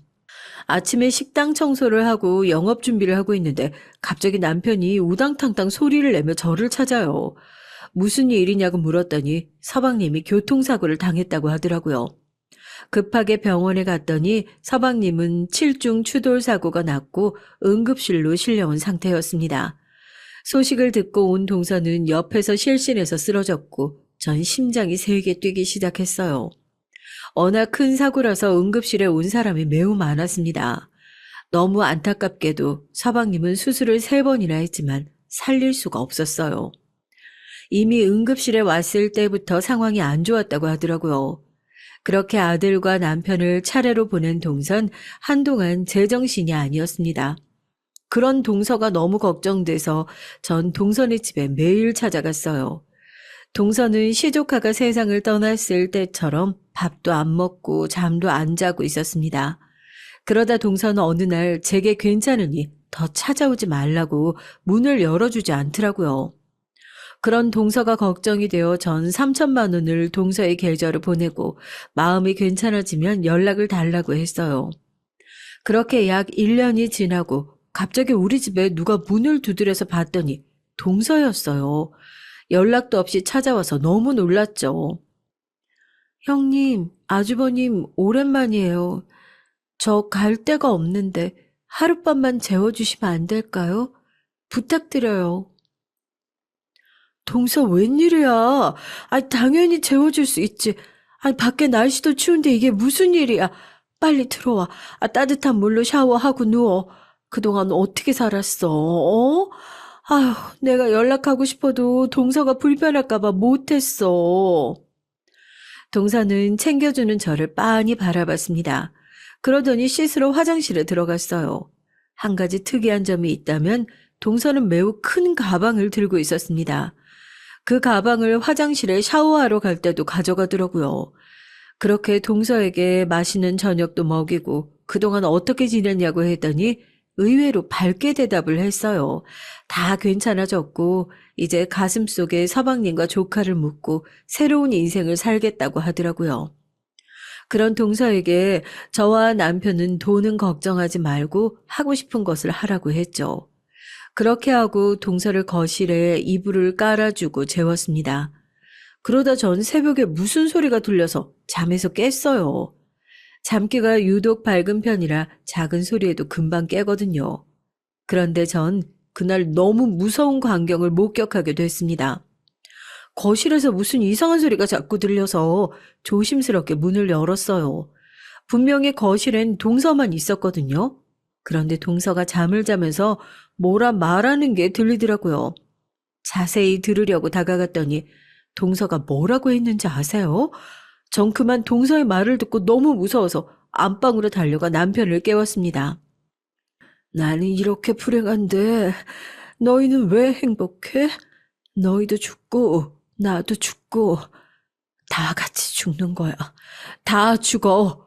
불에 태워 죽여. 라이터, 휘발유 다 같이 죽어. 동서는 불에 태워 죽인다는 말을 중얼거리고 있었습니다. 순간 소름이 돋아 동서가 가져온 가방을 몰래 열었더니 그 안에는 휘발유가 가득 들어 있었어요. 라이터도 옆에 있는 걸 보고 전 너무 놀라 소름이 돋았습니다. 그리고 안방으로 가서 남편을 깨워 상황을 설명했죠. 남편은 일단 경찰서에 신고하자고 했는데 전 그래도 가족이니까 깨워서 물어보자고 했습니다. 저도 당연히 배신감이 들었고 그동안 제가 얼마나 챙겨줬는데 너무 서운했죠. 혹시 몰라 가방을 숨기고 동서를 조용히 깨워서 우리 집에 왜 왔는지 물었습니다. 그러면서 가방에 있는 휘발유와 라이터가 뭐냐고 했더니 동서는 울면서 진심을 말했어요. 전 그냥 항상 형님이 부러웠어요. 비록 아주버님의 팔이 없어도 서로가 서로를 응원하고 누구보다 사랑하잖아요. 또 경제적으로 넉넉하고 아이들도 예쁘고 공부도 잘하고 부족한 게 없잖아요. 반면 전 이제 남은 건 남편이 남긴 빚밖에 없어요. 그냥 살기가 싫었어요. 재수 씨도 안타깝지만 저랑 아내가 얼마나 신혼 때부터 고생했는지 알아요? 우리도 이제야 이렇게 사는 거지 예전엔 말도 못했어요. 그동안 재수 씨가 안타까워서 우리 아내가 돈도 많이 주고 도와줬는데 은혜를 이런 식으로 갚아요? 동서가 울면서 너무 부러워서 그랬다고 실토를 하더라고요. 남편은 그 말을 듣고 화가 나서 배응망덕하다고 동서를 내쫓았습니다. 사실 경찰에 신고하려고 했던 것을 제가 기를 쓰고 막았어요. 다만 동서에게 이제 도와주는 건 전혀 없을 거라고 아예 연락을 끊자고 했습니다. 실제로 우리는 식당 문을 닫고 이사까지 갔죠. 새로운 곳에 가서 새로 식당을 열었고 새로운 삶을 살고 있습니다. 동서와 독하게 연락을 끊으려면 어쩔 수 없었어요. 우리가 동서를 위해 주었던 돈만 해도 사실 거의 1억이 넘거든요. 그렇게 도와줬더니 우리를 죽이려고 했다는 것에 전 너무나도 많이 충격을 받았습니다. 아가씨에게 말했더니 이사를 결정한 것을 칭찬해 줬습니다. 그래서 지금은 동서가 어떻게 살고 있는지 몰라요. 만약 제가 동서와 연락을 끊지 않았다면 또 돈을 주고 있었겠죠. 남편은 할 만큼 하고도 남았다고 이제 동서는 없는 사람으로 여기자고 했습니다. 여기까지가 제가 준비한 사연이에요. 여러분 재밌게 들으셨나요?